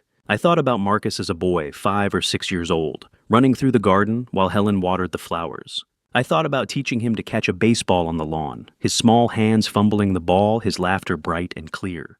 I thought about the man lying in that hospital bed now, faking paralysis, faking desperation, faking everything. Where did that little boy go? When did he become someone I didn't recognize? My eyes burned, but I didn't cry. I just sat there staring at the roses until the streetlights came on and the shadows grew long. Then I got out of the car, walked up the path, and went inside. Tomorrow I'd call Randall. Tomorrow I'd start planning the next move. But tonight, I let myself feel it, the weight of knowing that my son, my only child, was trying to destroy me. And I didn't know if I'd ever get him back. Randall called me the next morning with an idea. Request a second psychiatric evaluation, he said without preamble, from a real expert. Someone they can't control. I was sitting in my kitchen, staring at a cup of coffee I hadn't touched. You think that'll work? If Marcus is really suicidal, he'll agree. He'll want the help. But if he's faking, Randall paused. He'll refuse. And if he refuses, you have grounds to deny the sale. You can tell them you won't liquidate assets for treatment if he won't even cooperate with a second opinion. I thought about it. Who would I use? Dr. Patricia Reynolds, UW Medicine. She's one of the top trauma psychiatrists in the Pacific Northwest. I've worked with her on cases before. She's thorough, ethical, and she doesn't take bribes. If Marcus sits down with her, she'll know in 10 minutes whether he's lying. And if he refuses, then you have your answer. That afternoon, I drove to the hospital. Marcus was sitting up in bed, looking pale and drawn in that practiced way he'd perfected. Sarah was beside him, flipping through a magazine. They both looked up when I walked in. "Hey, Dad," Marcus said quietly. "Hey, son." I pulled a chair close to the bed and sat down. "I wanted to talk to you about something." Sarah set down the magazine. "What is it?" "I've been thinking about what Dr. Torres said, about the treatment Marcus needs." I kept my voice calm, reasonable. "I want to make sure we're doing the right thing." So I made an appointment with a second specialist, Dr. Patricia Reynolds at UW Medicine. She's one of the best trauma psychiatrists in the region. Sarah's face tightened. "That's not necessary, Robert. Dr. Torres already evaluated him." "I know," I said evenly. "But this is a big decision. $180,000. 6 months of Marcus's life. I want to be sure we're getting the right diagnosis." Marcus glanced at Sarah. It was quick, barely a flicker, but I saw it. "Dad," he said slowly, "I appreciate that, but I don't know if I can." He closed his eyes, his voice breaking. "I don't know if I can go through all that again, talking about it, reliving it. It's too much." "It's just one session," I said gently. 2 hours maybe. Dr. Reynolds is very compassionate. She specializes in trauma. She'll understand. Sarah leaned forward. "Robert, you're putting him through unnecessary stress. He just tried to..." She stopped herself, her jaw tight. "He's fragile right now. Another evaluation could set him back. Or it could confirm what Dr. Torres said," I countered. "And then we'll know for certain. Isn't that worth 2 hours?" Marcus opened his eyes. They were wet, glassy. Let me think about it, he whispered. I need time. I nodded slowly. All right, the appointment is in 3 days. Let me know. I stood, kissed Marcus on the forehead, and walked out. Behind me, I heard Sarah's voice low and urgent. We need to talk. I didn't look back. That night, Emily came home in tears. I was in the kitchen making dinner when I heard the front door slam. A moment later, she ran into the room, her face red and streaked with mascara, her backpack sliding off one shoulder. Emily, I set down the knife I'd been using to chop vegetables. What's wrong? She threw her arms around me and sobbed into my chest. I held her, my heart pounding. Sweetheart, talk to me. What happened? She pulled back, wiping her eyes with her sleeve. I went to the hospital after school to see Uncle Marcus. I was getting a soda from the vending machine on the second floor, and I heard Aunt Sarah on the phone. She was in the hallway by the stairs. She didn't see me. My chest tightened. What did she say? Emily's voice shook. She was talking to someone named Kyle. She swallowed hard. She said, the old man is stalling. He wants a second evaluation. We can't let that happen. Oh, and then she said, we need to sell the house in the next 10 days or the creditors will take everything. I felt the floor tilt under me. Emily wasn't finished. And then she said, her voice dropped to a whisper. She said, tell Tyler to get ready for Plan C. If the old man won't sign willingly, we'll have to push harder. I pulled her back into my arms, holding her tight. It's okay, I said quietly. You're safe. I'm not going to let anything happen to you. She looked up at me, her eyes wide and terrified. Grandpa, what's Plan C? What are they going to do? I don't know, I said honestly, but I'm going to find out, and I'm going to stop them. She buried her face in my shoulder and cried. I held her until she stopped shaking, then led her to the couch and wrapped a blanket around her. I made her hot chocolate the way Helen used to with marshmallows and a sprinkle of cinnamon, and sat with her until her breathing slowed and her eyes started to close. Go to bed, sweetheart, I said gently. You're safe here, I promise. She nodded exhausted and shuffled down the hall to her room. I waited until I heard her door close. Then I pulled out my phone and called Randall. He picked up on the first ring. Robert. They mentioned Plan C, I said quietly. Emily overheard Sarah on the phone. 10-day deadline. Creditors are pressuring them. They said if I don't sign willingly, they'll have to push harder. There was a long silence. Then Randall said, push harder. That's not good. No. Robert, listen to me. If they're desperate enough to threaten you even indirectly, they're capable of anything. You need to be careful. Lock your doors. Keep Emily close. Don't go anywhere alone. I know. And call me immediately if anything unusual happens. Anything at all. I will. Randall exhaled. We're close, Robert. I can feel it. They're panicking. That's when people make mistakes, but it's also when they get dangerous. I know, I said again. I'll dig into this Plan C, see if I can figure out what they're planning. In the meantime, stay sharp. I will. Thank you, Randall. I hung up and sat in the dark kitchen, staring at the phone in my hand. Plan C, 10 days. Push harder. I thought about Emily's terrified face. I thought about Sarah's voice on that phone call, cold and calculating. I thought about Marcus lying in that hospital bed, faking every tear, every tremble. They were running out of time. And when people ran out of time, they stopped pretending to be civilized. I stood, checked the locks on every door and window, and turned off the lights. Tomorrow I'd talk to Randall about security, about what came next. But tonight I'd stay awake, listening, watching. Because if Plan C was coming, I needed to be ready. 2 nights later, they came to my house, and everything changed. I'd sent Emily to stay with Miriam Foster, the widow who lived 3 doors down. Miriam had been Helen's closest friend, and she'd been looking after Emily since the day Helen passed. When I called her that afternoon and asked if Emily could spend the night, she didn't ask questions. She just said, "Of course, Robert, anytime." Emily had protested. "Grandpa, I don't want to leave you alone." "I'll be fine," I'd told her, handing her an overnight bag. "I just need to take care of some things. You'll be safer at Miriam's." She'd looked at me with those wide, worried eyes. "Promise you'll be okay?" "I promise." By 10:30 that night, I was alone in the house. The rain hammered against the windows and thunder rumbled low over the hills. I sat in the living room, with the lights off, watching the street through the curtains, my phone in my hand. Randall had warned me. They're going to escalate. I just didn't know how. At 10:32, I heard the knock. It wasn't polite. It was hard, deliberate 3 heavy blows that rattled the front door in its frame. I stood slowly, my heart hammering, and walked to the door. Through the peephole, I saw 2 men standing on my porch. The first was tall and broad, maybe 40, with a shaved head and a black leather jacket. Tattoos snaked up his neck, dark, intricate lines that disappeared under his collar. A scar cut across his left cheek, pale and jagged. His eyes were cold. The second man was leaner, younger maybe 30, with a black knit cap pulled low over his ears and a dark hoodie. He stood with his hands in his pockets, staring at the door like he could see right through it. Neither of them looked like they were here to talk. I kept the chain on and opened the door a crack. "Can I help you?" The tall one smiled. It didn't reach his eyes. "Robert Mitchell." "Who's asking?" He pulled out his phone, tapped the screen, and held it up so I could see. It was a photo of Emily, walking out of her school, her backpack slung over one shoulder, her hair pulled back in a ponytail. The photo had been taken yesterday. My blood turned to ice. "Open the door, Robert," the man said quietly. I stared at the photo, then at his face. He wasn't smiling anymore. I closed the door, unhooked the chain, and opened it wide. They walked in without waiting for an invitation. The tall one closed the door behind them and locked it. The sound of the deadbolt sliding into place echoed through the house. "Living room," the tall one said, jerking his chin toward the hallway. I led them into the living room, my legs unsteady. They followed their footsteps heavy on the hardwood floor. The tall one looked around, taking in the furniture, the photos on the walls, the vase of dried flowers on the console table. Then he turned to me. "My name's Tony Ruiz," he said.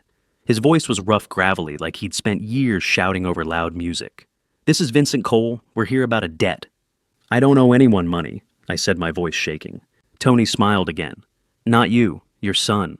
Marcus owes us $300,000, gambling debt, sports betting, poker, a little bit of everything. He's been dodging us for 6 months. I don't know anything about that." "Yeah, we figured." Tony walked over to the console table and picked up the vase, Helen's vase, the one she'd bought on our honeymoon in Florence 30 years ago. Italian cobalt blue, hand-painted with white roses. It had been her favorite. "That's a nice place you got here," Tony said, turning the vase over in his hands. "Real nice." Then he threw it. The vase shattered against the wall, ceramic shards scattering across the hardwood floor. The sound was like a gunshot in the quiet room. My chest hollowed out. That vase was the last thing Helen had touched before she passed. I'd kept it there, filled with dried lavender, because it smelled like her. "Marcus told us you're a reasonable man." Tony continued stepping over the broken pieces. "Said you'd be willing to help him out. See, the way we figure it, you got assets, a nice house, retirement fund. You sell this place, you can cover his debt. Easy." "I'm not selling my house," I said, my voice barely above a whisper. Tony's smile vanished. "That's the wrong answer, Robert." Vincent, who hadn't spoken yet, walked over to the wall where our wedding photo hung, Helen and me, young and smiling, standing on the steps of the church. He lifted it off the wall, looked at it for a moment, then let it drop. The frame hit the floor, and the glass shattered. The photo bent torn at the corner. "Oops," Vincent said quietly. His voice was soft, almost gentle. Somehow that made it worse. Tony stepped closer. I could smell cigarette smoke and cheap cologne. "You got 48 hours, Robert. 2 days. You sell the house, you give Marcus the money, and we go away. You don't—" He shrugged. "Well, things get complicated." "What does that mean?" I asked, though I already knew. Tony pulled out his phone again and showed me another photo. Emily, this time, sitting on the steps outside Miriam's house, looking at her phone. "That granddaughter of yours is real pretty," Tony said softly. "Emily Wright, 14 years old, goes to Roosevelt High, walks home every day at 3:15. He looked at me, his eyes flat and dead. "Be a shame if something happened to her." I lunged at him. I don't know what I was thinking. I'm 65 years old and Tony Ruiz was built like a wall, but I didn't care. I swung at him, my fist aimed at his face. He caught my wrist mid-swing and shoved me backward. I stumbled, hit the edge of the coffee table, and went down hard. My wrist scraped against the corner of the table, and pain shot up my arm. I hit the floor and lay there gasping, staring up at the ceiling. Tony stood over me, shaking his head. "Don't be stupid, old man. We're trying to be nice here." Vincent walked over and dropped a business card on my chest. It was plain white, no name, just a phone number printed in black ink. 48 hours, Tony said again. "Call that number when you're ready to make the deal. Don't call the cops. Don't try anything clever. Just sell the house and pay the debt. Understand? Wendell." I didn't answer. Tony crouched down beside me. "I asked if you understand." "Yes," I rasped. "Good." They walked out. I heard the front door open, then close. A moment later, I heard a car engine start and tires crunching over the wet gravel as they drove away. I lay on the floor staring at the ceiling, listening to the rain. My wrist throbbed, my chest ached. Around me, scattered across the floor, were the shards of Helen's vase and the broken glass from our wedding photo. They'd come into my home. They'd threatened my granddaughter. They'd destroyed the last pieces of my wife. And they'd done it because my son had sent them. I pulled out my phone and dialed 911. It's a 911, what's your emergency? Two men just broke into my home and threatened me. I said, my voice shaking. They're gone now, but I need to report it. The dispatcher asked questions, my name, my address, descriptions of the men. I answered as best I could, my voice flat and mechanical. Officers are on their way, Mr. Mitchell. Are you injured? Weiss. Weinstort. I'm fine. Stay on the line until they arrive. I hung up. Then I called Randall. He answered on the first ring. Robert, they came, I said quietly. Two men, Tony Ruiz and Vincent Cole.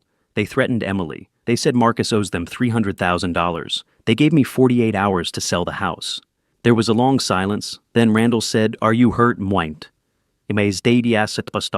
Scraped wrist. Nothing serious. Did you call the police?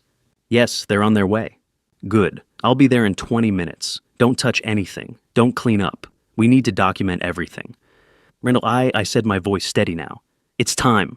We're ending this. Now. Another pause, then quietly, yes, we are. I hung up and sat on the floor staring at the broken pieces of my life. Helen's vase, our wedding photo, the house we'd built together. Marcus had sent men to destroy it all. But he'd made a mistake. He'd pushed me too far. And now, I wasn't just going to stop him. I was going to make sure he faced everything he'd done. We had 48 hours. Randall worked faster than I'd ever seen. At 6 in the morning, on the 17th day, Detective Lauren Martinez arrived at my house. She was around 40, with sharp eyes and a calm, reassuring presence. She took my statement, examined the broken vase pieces I'd saved, photographed the scratches on my wrist, and carefully bagged the plain white business card Tony had left behind.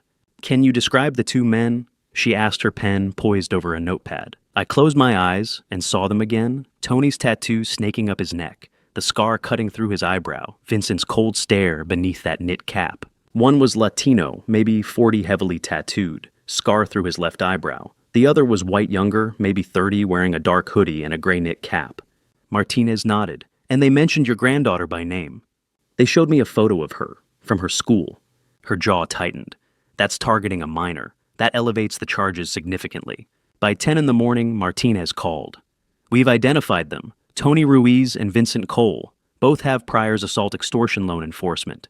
They were hired through an encrypted Craigslist post. We're bringing them in now. I sat down heavily on the couch, my hands shaking with relief. Mr. Mitchell, Martinez said gently, I need you to come down to the station this afternoon. There's someone who wants to meet you. At noon, I walked into the Seattle Police Department's downtown precinct. Martinez led me through a maze of desks and filing cabinets to a small conference room. Waiting inside was a man in a dark suit, mid-40s, salt and pepper hair, sharp green eyes. Mr. Mitchell, he said, standing and extending his hand. I'm Special Agent Christopher Morrison, FBI. I've been briefed on your case by Detective Martinez and Mr. Porter. What's happened to you isn't just elder abuse, it's wire fraud, conspiracy, and federal document forgery. We'd like to help. I shook his hand, still trying to process the word federal. The FBI... Yes, sir. Your son used interstate wire transfers to bribe Dr. Harmon. He forged a notarized power of attorney using a deceased official's credentials. He created a fraudulent medical facility across state lines. These are federal crimes. If we can prove intent and conspiracy, Marcus is looking at 10 to 15 years in a federal prison. I sank into a chair. 10 to 15 years, my son. Agent Morrison sat across from me. Mr. Porter has been gathering evidence for the past 10 days. I'd like him to walk us through what he's found. The door opened and Randall stepped in carrying a thick accordion folder and a laptop. He set them on the table and looked at me. Robert, he said quietly, are you ready?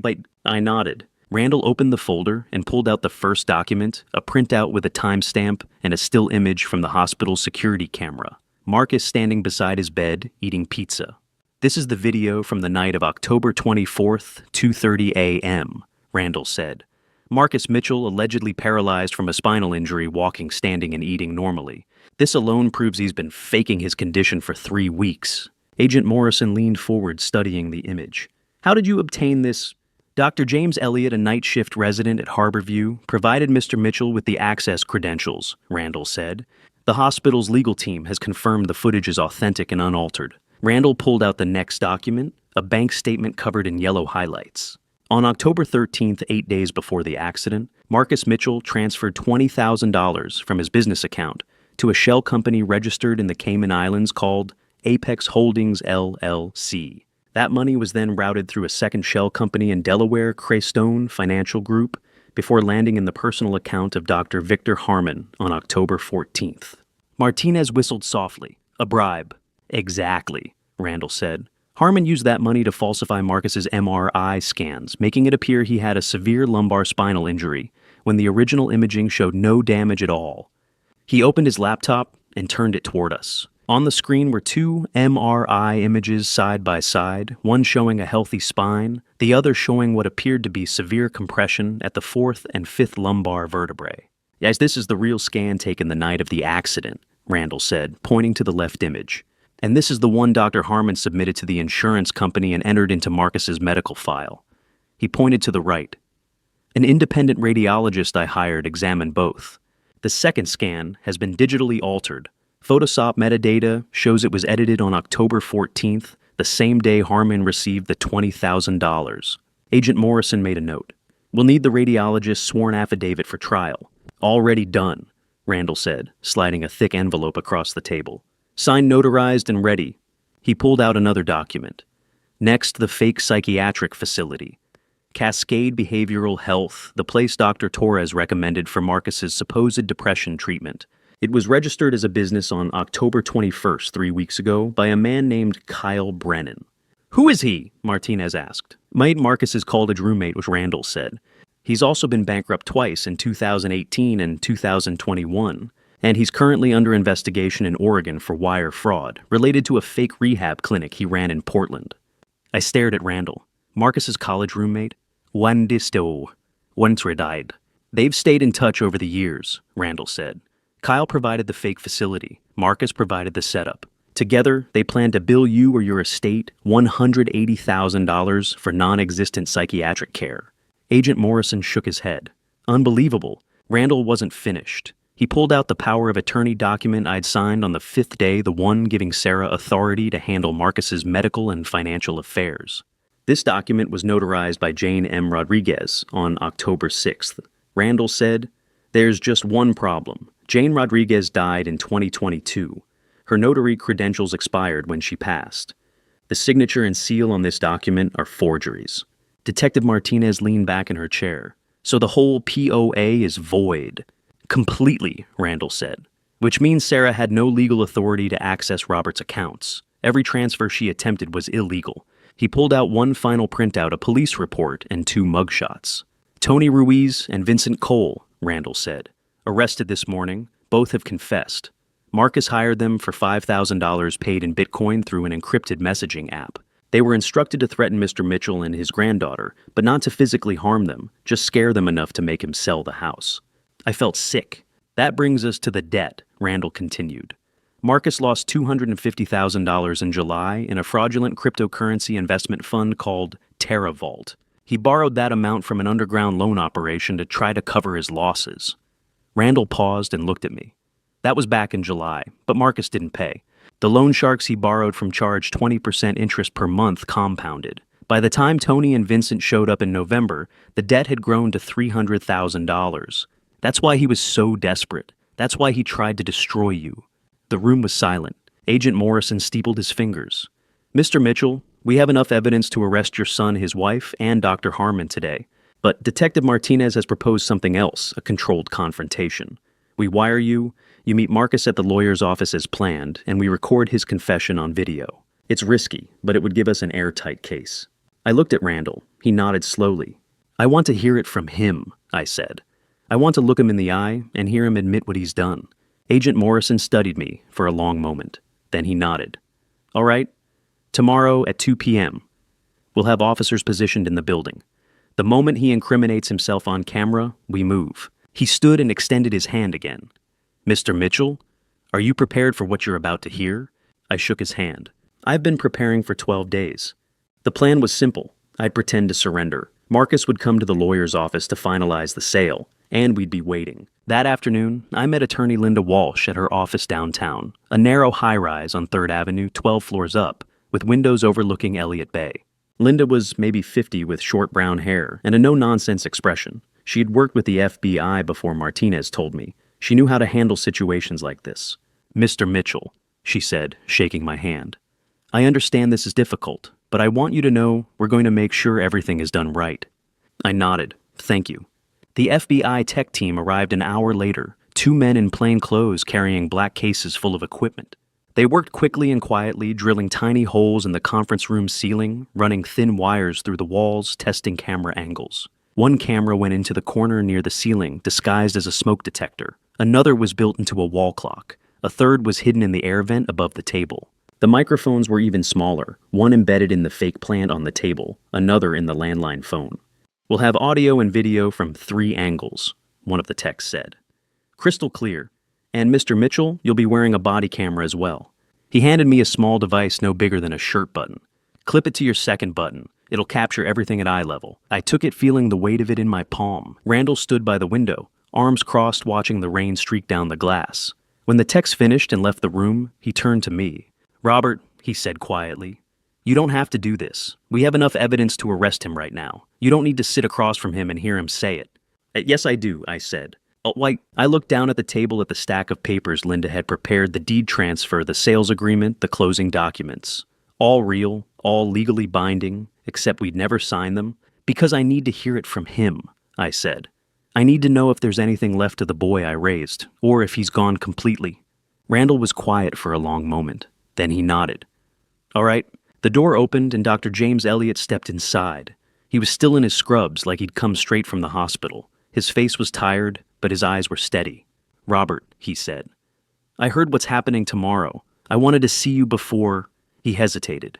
Before it all happens. I stood. You didn't have to come. Yes, I did. He crossed the room and put a hand on my shoulder. Whatever happens tomorrow, I want you to remember something. You didn't fail as a father. You gave Marcus every chance. You loved him. You raised him right. You stood by him, even when he didn't deserve it. What he became, that's not on you. That's on him.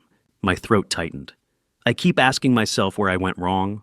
You didn't, Elliot said firmly. Some people break, Robert. Not because of how they were raised, but because of choices they made. You can't carry that. I nodded, unable to speak. Elliot squeezed my shoulder, once then stepped back. Good luck tomorrow. He left and the room fell silent. At 5 o'clock, I sat down at the conference table, my phone in front of me. Randall stood by the door. Linda sat across from me, her hands folded. Agent Morrison was in the next room listening through headphones. I picked up the phone and dialed Marcus's number. It rang twice. Then his voice came through cautious. Dad, I forced my voice to sound tired, resigned, beaten. Son, I said quietly, we need to talk. About what? I took a breath, let it out slowly. You were right, about the house, about everything. There was a pause. What do you mean, it's just a house? I said, letting my voice break slightly. Wood and brick, but you're my son. You're my blood. I can't watch you suffer anymore. I can't stand by and let you... I stopped like the words were too hard to say. Dad! Marcus said, his voice suddenly brighter. What are you saying? I'll sell the house, I said. I'll give you the money, whatever you need. I need you to get better. I need you to be okay. Dad. His voice cracked, but I could hear the relief flooding through. Are you serious? Yes. I closed my eyes. Meet me tomorrow, 2 o'clock, Attorney Linda Walsh's office, downtown 3rd Avenue. We'll sign the papers. You, me, and Sarah. We'll finalize everything. There was a long silence. Then Marcus said, his voice thick with emotion. Thank you, Dad. Thank you. You're saving my life. You don't know what this means to me. I know, I said quietly. I love you, Dad. I opened my mouth. The words caught in my throat. But I said them anyway. I love you too. I hung up before he could say anything else. The room was silent. Randall stared at me. Linda looked down at her hands. Agent Morrison stepped out of the next room, pulling off his headphones. The recording is crystal clear, Morrison said. He took the bait. Tomorrow at 2 p.m. we'll be ready. I nodded, but I didn't feel victorious. I just felt hollow. That night I couldn't sleep.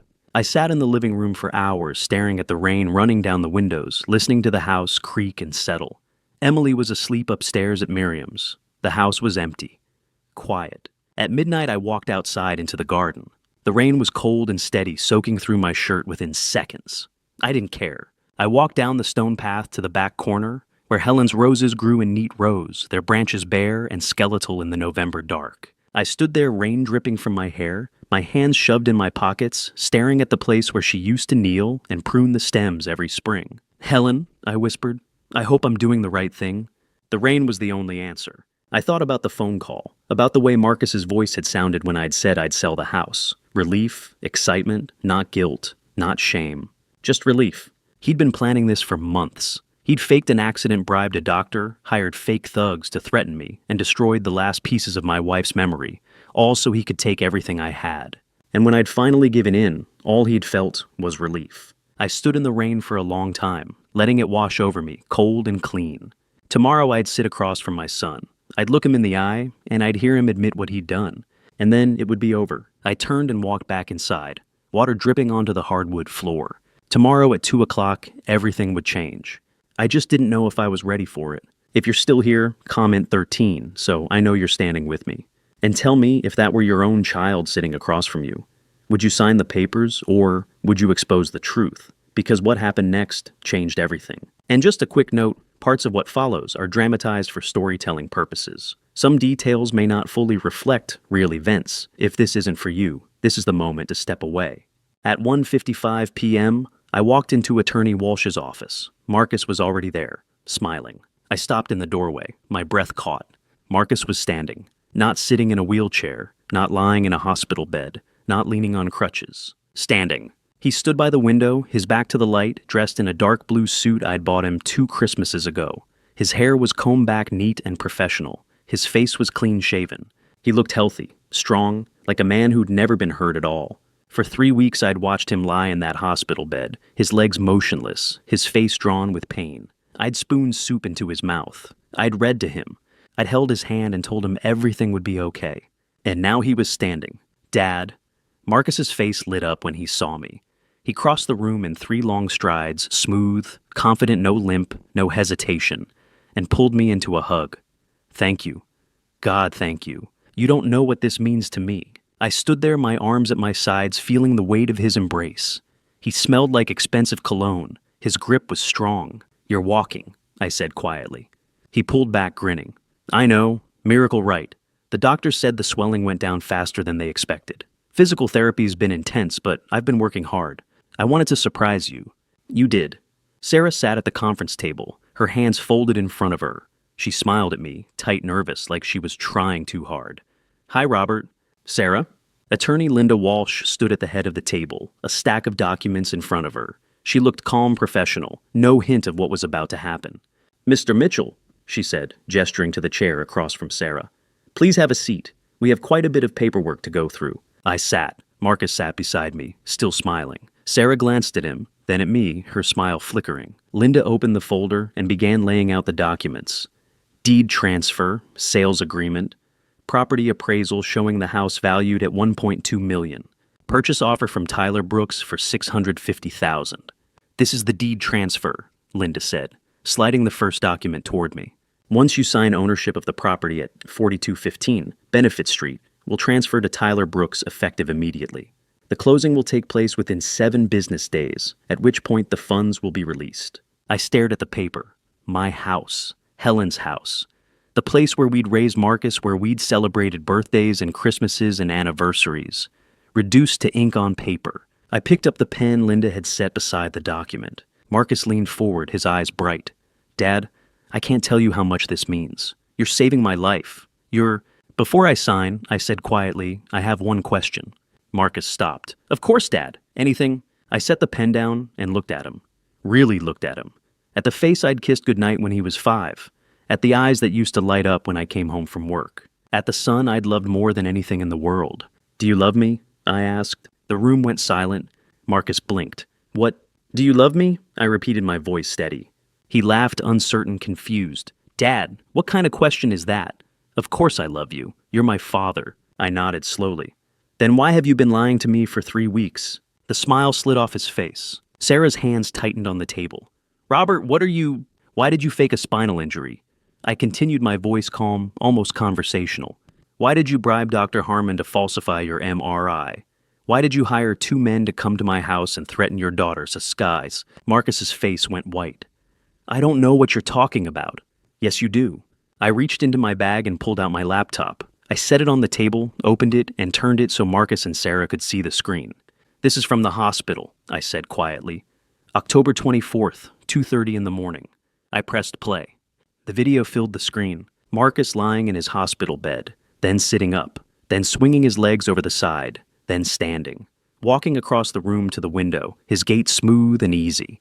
No pain, no hesitation. Sarah entering with a pizza box. Marcus laughing, taking a slice, eating like a man who'd never been hurt. And then his voice clear as day. The old man bought it completely. 1 more week and we'll have the house. The sound of his laughter filled the conference room. I watched Marcus's face as the video played. He stared at the screen, frozen. His mouth opened, but no sound came out. Beside him, Sarah had gone pale, her eyes wide and glassy. The video kept playing. Marcus and Sarah talking, planning, laughing. When it ended, the room was silent. I closed the laptop. "Where did you get that?" Sarah whispered, her voice shaking. "From a doctor who cares about ethics," I said. Unlike Dr. Harmon, Marcus finally found his voice. "Dad, I can explain it. I looked at him. "Can you explain why you faked paralysis? Why you paid Harmon $20,000 to lie? Why you registered a fake psychiatric clinic the day after your accident? Why you hired actors to threaten me and your own daughter?" His mouth opened and closed. No words came out. "I trusted you," I said quietly. "I sat by your bedside for 18 days. I fed you. I read to you. I promised you everything would be okay. And the entire time, you were lying to my face. Warn Dad, don't." My voice was hard now. "Don't call me that." The door opened. FBI Special Agent Christopher Morrison stepped inside, followed by Detective Lauren Martinez and 2 uniformed police officers. Morrison's face was grim, his badge clipped to his belt, his hand resting on the gun at his hip. Marcus looked from them to me, his face crumbling. "No," he whispered. "Dad, please." "Marcus Mitchell." Morrison said, his voice flat and official. "You're under arrest for wire fraud conspiracy to commit fraud, forgery, and extortion." One of the officers stepped forward, pulling handcuffs from his belt. Marcus stood stumbling backward.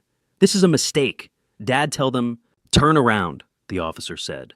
"Dad?" Marcus's voice broke. He looked at me, his eyes wide and desperate. "Please, I'm your son. You can't—" I stood slowly, my hands steady, my chest tight. "You stopped being my son," I said quietly, "the moment you decided to destroy me for money." The officer turned Marcus around and cuffed his hands behind his back. Sarah was crying now, her face in her hands. Detective Martinez moved toward her. "Sarah Mitchell, you're also under arrest as an accessory to fraud and conspiracy." "No," Sarah sobbed. "No, please, we didn't mean—" But the officers were already leading them toward the door. Marcus looked back at me one last time, his face streaked with tears. Dad," he whispered. I didn't answer. The door closed behind them, and the room fell silent. I stood there staring at the closed door, my hands shaking now that it was over. Linda Walsh touched my arm gently. "Mr. Mitchell, are you all right?" I didn't know how to answer that. I set down the first document and looked straight at Marcus. "Let's start with Dr. Harmon," I said, my voice steady. "And the $20,000. I slid the bank statement across the table. Wire transfer records clean and undeniable. Marcus Mitchell to Shell Company, Cayman Islands. Shell Company A to Shell Company B, Delaware. Shell Company B to Victor Harmon, Seattle, Washington. Date October 13th, 1 week before the accident. You paid Harmon to falsify your medical records," I said. Marcus stared at the paper. His mouth opened, but no sound came out. I pulled out the next document. 2 MRI scans side by side. "This one," I said, pointing to the left, "is the real scan, the raw file from the hospital's imaging system. No damage, no injury, your spine is fine." I tapped the scan on the right. "This one is what Harmon submitted to the hospital and the insurance company. Significant damage to L4 and L5, digitally altered using Adobe Photoshop on October 14th. We have a sworn affidavit from an independent radiologist confirming it." Marcus's face had gone gray. "Do you want to see the rest?" I asked quietly. "The fake psychiatric clinic registered the day after your accident. The forged power of attorney with a notary who's been deceased for 2 years. The confessions from Tony Ruiz and Vincent Cole, who you paid $5,000 in Bitcoin to threaten me." He didn't answer. I leaned forward. "Why did you do this to me, Marcus?" His voice, when it finally came, was barely a whisper. "I was desperate. Desperate. The crypto—" His voice broke. "I lost everything. $250,000. I borrowed from people I shouldn't have. They were going to hurt me if I didn't pay. I didn't have a choice." "You had a choice," I said. "You could have asked me for help." He laughed, bitter, broken. "You would have said no. You would have lectured me about responsibility, about how I should have known better, about how I needed to fix my own mistakes. I couldn't face that. I couldn't face your disappointment. So you decided to steal from me instead. Not steal. He looked up, his eyes red. Borrow. I was going to flip the house with Tyler, buy it back in 6 months. You'd never even know. It wasn't supposed to be like this. What about Cascade? I asked. Kyle Brennan's fake clinic. Marcus froze. Dad, how did you... Because I'm not the senile old man you thought I was. FBI. Agent Morrison stepped forward, pulling a card from his pocket. Marcus Mitchell, you are under arrest for wire fraud, conspiracy to commit fraud, falsifying federal documents, extortion, and conspiracy to commit assault. Marcus's head snapped up. Assault? Those guys were only hired to scare him. Tony Ruiz and Vincent Cole confessed everything, Detective Martinez said, including the explicit threats they made against Mr. Mitchell's granddaughter. That's conspiracy to commit assault, a felony. One of the uniformed officers moved behind Marcus and pulled his arms back. The handcuffs clicked into place, cold and final. You have the right to remain silent, the officer said. Anything you say can and will be used against you in a court of law. You have the right to an attorney. This is insane. Sarah stood abruptly, her chair scraping against the floor. This was all Marcus?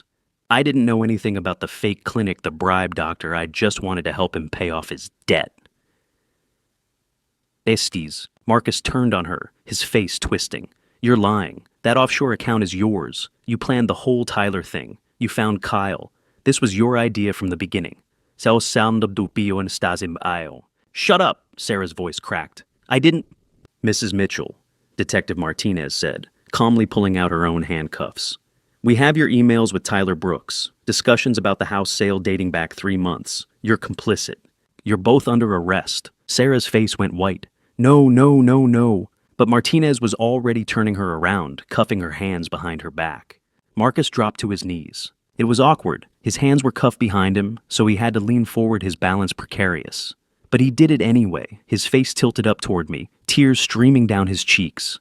Dad, he choked out. Please, I'm begging you, don't do this. I'm your son, your only son. I'll pay you back. I'll do anything. Just don't let them take me.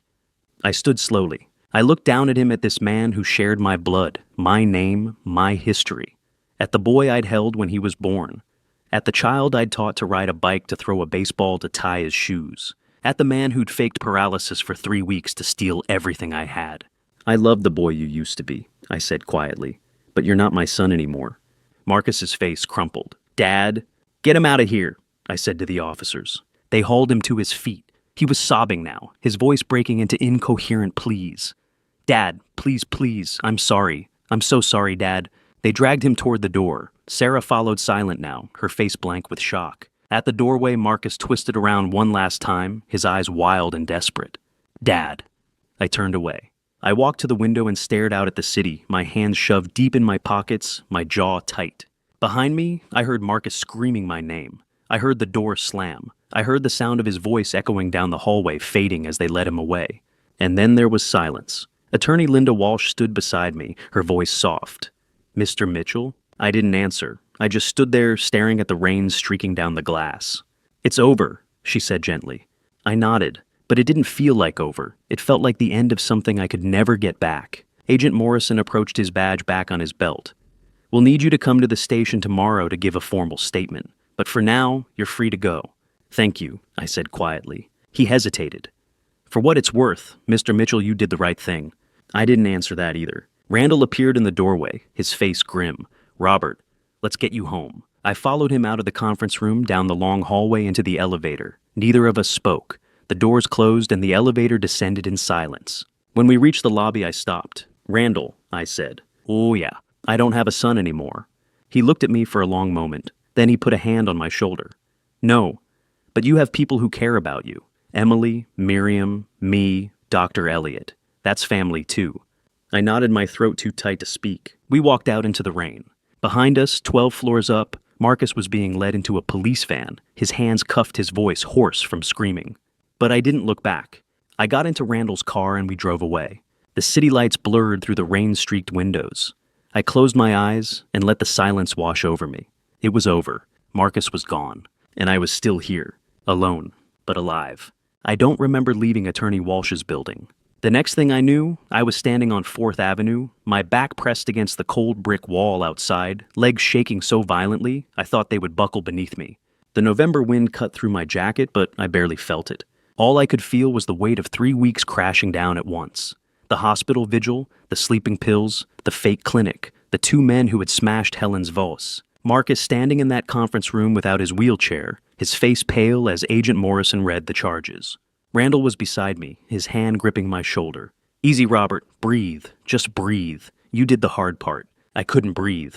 My chest heaved, my vision blurred, and tears I'd held back for 18 days finally broke free. I slid down the wall until I was sitting on the cold pavement, and Randall crouched beside me, saying nothing, simply staying there until the shaking stopped. "I loved him," I whispered. "I loved him so much." "I know," Randall said quietly, "and that's why this hurts." We sat there for 20 minutes before I could stand again. Randall drove me home. Emily was waiting on the porch, her face tight with worry. She didn't ask questions. She simply wrapped her arms around me and held on. That evening, Agent Christopher Morrison called. His voice was calm, measured. "Marcus Mitchell and Sarah Mitchell are in federal custody, Doctor. Victor Harmon was arrested at Harborview Medical Center an hour ago. We have everything we need, Mr. Mitchell. You can rest now." I hung up and walked out to Helen's garden. The roses were still blooming, their petals dark red against the gray sky. I sat on the wooden bench Helen and I had picked out 30 years ago, and I wept. Emily came out a few minutes later with a thick blanket draped it over my shoulders and sat beside me in silence. She didn't speak. She simply held my hand, her small fingers warm against mine.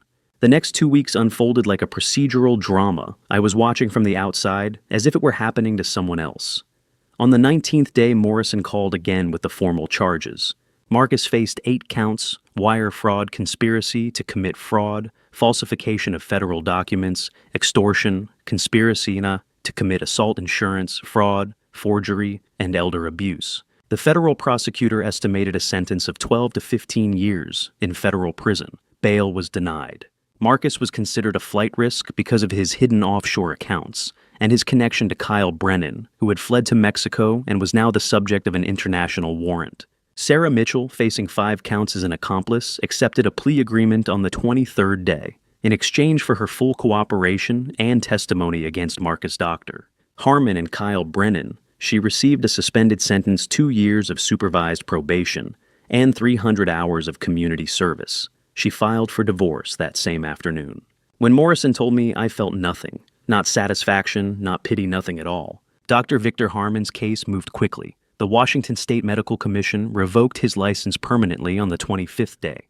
I drove to the FBI field office downtown that afternoon to meet with Morrison and Detective Lauren Martinez. They showed me the evidence file, bank records, emails, the forged MRI metadata testimony from the independent radiologist. Harmon faced federal charges of fraud, conspiracy, and accepting a bribe. His sentencing hearing was scheduled for January. Prosecutors were seeking a minimum of 3 years in prison and a $500,000 fine. The hospital issued a public apology and announced an internal investigation into how a senior attending physician could falsify medical records for weeks without detection. Tony Ruiz and Vincent Cole, the 2 men who had broken into my home, each pleaded guilty to conspiracy to commit assault and extortion. They received 6 months in county jail and restitution orders totaling $15,000. Morrison told me they were small players, hired muscle with no real understanding of the larger fraud. I didn't care. They had threatened Emily. They had smashed Helen's vase. That was enough. Between the 22nd and 32nd days, 5 letters arrived at my house, each bearing Marcus's handwriting and the return address of the King County Correctional Facility.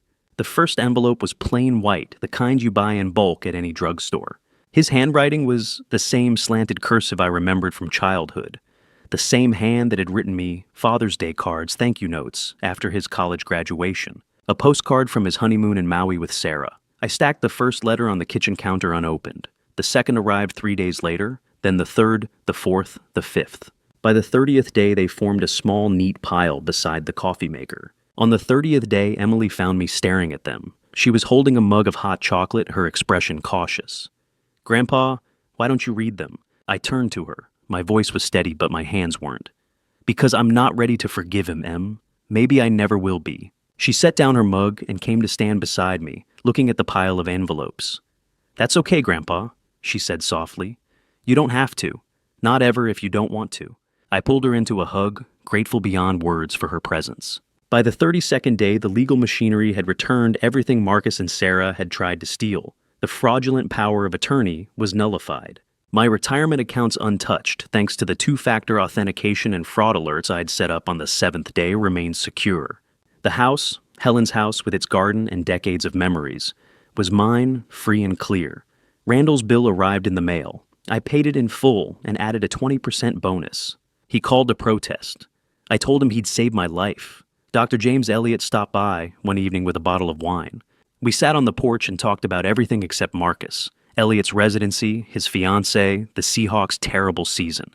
It felt good to laugh. On the evening of that 32nd day, Randall came over. We sat in the living room, the late November rain tapping softly against the windows. He looked at me for a long moment, then said, "Justice has been served, Robert. The law did its job. But healing, that's a different thing. That takes time." I looked out through the glass at Helen's roses. Their last blooms were fading in the cold, their petals curling inward. I thought of Marcus as a little boy, laughing in that same garden chasing butterflies. I thought of the man in the gray suit who had stood in Attorney Walsh's office and tried to destroy me. I thought of Emily asleep upstairs, safe and warm under her grandmother's quilt. I turned back to Randall and allowed myself the smallest, quietest smile. I have all the time in the world. The sentencing happened on the 2nd of December. I didn't go to the courthouse. I told Randall I couldn't sit in that room and watch Marcus stand before a judge. Instead, I stayed home and read about it in the Seattle Times the next morning. The headline was simple: Marcus Mitchell sentenced to 14 years in federal prison for elder abuse fraud scheme. I read the article twice, my coffee growing cold beside me. The judge, the Honorable Patricia Reynolds, had called Marcus's actions the most callous betrayal of trust I have witnessed in 30 years on the bench. The prosecutor had asked for the maximum 17 years. Marcus's attorney had argued for leniency, citing his client's remorse and lack of prior criminal history. Judge Reynolds settled on 14 years without the possibility of early parole. The article included a statement Marcus had given before sentencing: "I take full responsibility for my actions. I betrayed the one person who loved me most. I will spend every day of my sentence trying to become the man my father once believed I was." I folded the newspaper and set it aside. Emily found me in the kitchen an hour later, staring out the window at the gray December sky. She sat down across from me, her hands wrapped around a mug of hot chocolate. "Grandpa, are you sad?" I thought about her question. Was I sad? I was sad for the little boy who used to build forts in the backyard with me, the teenager who had cried in my arms when his mother passed, the young man who had stood beside me at Helen's funeral and promised he would take care of me when I got old. But I wasn't sad for the man who had tried to steal everything I had left. "I'm sad for what could have been," I told her, "but I'm at peace with my choice." She nodded slowly, her dark eyes thoughtful. "Me too, Grandpa." That night after Emily went to bed, I carried the 11 letters Marcus had sent. 6 more had arrived since the sentencing down to the living room. I knelt in front of the fireplace, struck a match, and fed each envelope into the flames one by one. I didn't read them. I didn't need to. Whatever Marcus had written, whatever apologies or explanations or pleas he had offered, they couldn't change what he had done. The paper curled and blackened, the ink disappearing into ash. When the last letter was gone, I sat back and watched the fire burn low. By the time Christmas Eve arrived, Seattle had been transformed. Snow had begun falling on the morning of the 23rd, soft, fat flakes that accumulated quickly and blanketed the city in white. It was the first white Christmas in 7 years, and Emily was beside herself with excitement. She woke me at 6 in the morning, pulling me out of bed to see the backyard buried under 8 inches of fresh powder. "Hey, Grandpa, look, it's like a postcard. It's Spinatgidis feats as for debos." I really laughed for the first time in weeks. We spent the afternoon decorating the Christmas tree. I had bought a 7-foot Douglas fir from the lot on Queen Anne Avenue, and Emily and I hauled it into the living room, trailing pine needles across the hardwood floor. We strung lights-hung ornaments and draped tinsel over every branch. Helen had collected Christmas decorations for 40 years, and each one carried a memory. The glass snowflake we'd bought in Vancouver, the wooden reindeer from our trip to Germany, the porcelain angel Emily had given us when she was 6. Near the bottom of the ornament box, Emily found something wrapped in tissue paper. She unwrapped it carefully and held it up. "Grandpa, what's this?" It was a clay handprint baked and painted red with the name Marcus, age 5, written across the palm in Helen's neat script. He had made it in kindergarten, and Helen had hung it on our tree every year until he left for college. Emily looked at me uncertain. "Should we Should we throw it away? I took the ornament from her hands and turned it over. The clay was cracked in places, the paint faded, but I could still see the shape of his tiny fingers pressed into the surface. This was Marcus before everything, before the lies, the greed, the betrayal. This was the child Helen and I had loved with everything we had. I walked to the tree and hung the ornament on a low branch near the back, where it wouldn't be too visible, but wouldn't be hidden either. We honor the memory, I said quietly, not the man he became. Emily nodded and squeezed my hand. That evening, Miriam Randall and Dr. James Elliott came over for Christmas Eve dinner. I had roasted a turkey, and Emily had made mashed potatoes and green beans. Miriam brought her famous apple pie. Randall brought wine. Elliott brought a board game that made Emily laugh so hard she nearly choked on her cranberry sauce. After dinner, we sat around the table with mugs of eggnog and cocoa, and I asked each person to share something they were grateful for. It was a tradition Helen had started years ago, and I wanted to keep it alive. Emily went first. I'm grateful that Grandpa protected us, that he didn't let them win. Miriam reached across the table and squeezed my hand. I'm grateful that Helen gave me the job of looking after this stubborn old man. She knew he'd need someone to keep him in line. Randall raised his glass.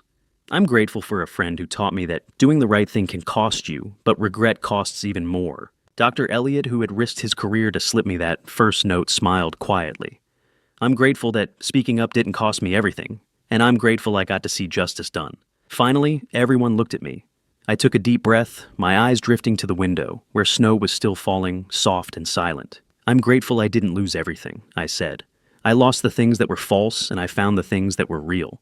We raised our glasses cocoa, eggnog, wine, and toasted to second chances. After everyone left and Emily was asleep upstairs, I put on my coat and boots and walked out into Helen's garden.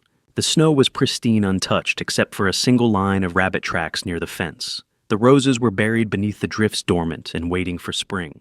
I stood in the center of the garden, my breath fogging in the cold air, and looked up at the sky. "Merry Christmas, Helen," I whispered. I kept my promise. I didn't let them take it. The wind stirred the branches of the old maple tree, and for a moment I could almost hear her voice, warm, gentle, proud. "You did good, Robert. Now rest." I turned and walked back to the house. Inside, the lights on the Christmas tree glowed softly in the darkened living room. I locked the front door, turned off the lights, and climbed the stairs to bed. Outside, the snow continued to fall clean quiet, covering everything that had come before. A new beginning, and I had all the time in the world. I'm Robert Mitchell, and I'm 65 years old. If you've read my family story, you know I'm the father who sent his own son to prison for 14 years. People ask me every day, do you regret it? My answer is always the same. I regret that it came to this, but I don't regret choosing truth over loyalty to a lie. Let me be clear, I loved Marcus with every fiber of my being. I raised him, taught him to ride a bike, paid for his college, held him when his mother passed. But love does not mean you let someone destroy you. Family betrayal is the cruelest kind of wound because it comes from the people you trust most, the ones you would die for. And when that betrayal happens, you have two choices: protect yourself or become a victim. I chose to protect myself, and I'm telling you, don't be like me. Don't wait until someone has forged your signature hired thugs to threaten your grandchild and stolen your dead wife's memory before you act. Don't ignore the red flags because family is family. Don't let guilt paralyze you into thinking you owe someone endless chances just because you share blood.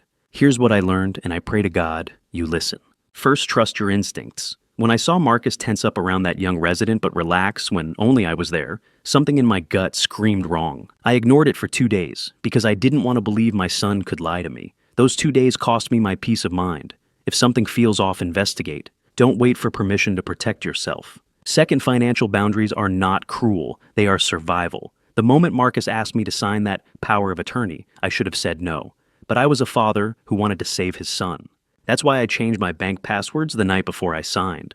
If I hadn't, Marcus and Sarah would have drained my retirement fund in 48 hours, and I'd be homeless today. Set up two-factor authentication. Require in-person approvals for large transactions. Tell your bank you have concerns. It's not paranoia, it's protection. Third chosen family is stronger than blood. Randall, Dr. Elliott, Miriam, Emily. They are my real family now.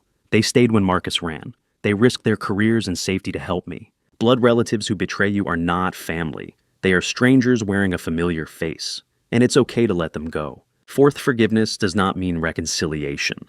People tell me I should forgive Marcus, that God wants me to let go of my anger. I tell them this: I have let go of my anger. I sleep at night. I laugh with Emily. I plant roses in Helen's garden. But forgiveness does not mean I have to open my door to someone who tried to steal my home. It does not mean I have to read his letters or visit him in prison. I forgive Marcus for his sake and mine, but I will never trust him again. And that's okay. God understands boundaries. Fifth family betrayal does not define you. It reveals who you really are. I could have caved. I could have sold the house, given Marcus the money, and spent my last years broken. But I chose to fight. And in fighting, I found strength I didn't know I had. You are not weak for being hurt. You are strong for surviving. Here is my family story. In one sentence, I lost my son, but I saved myself, and I would make the same choice again.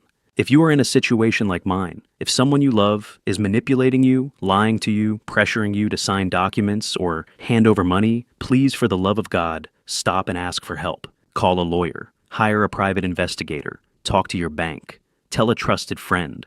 Do not keep secrets to protect the family.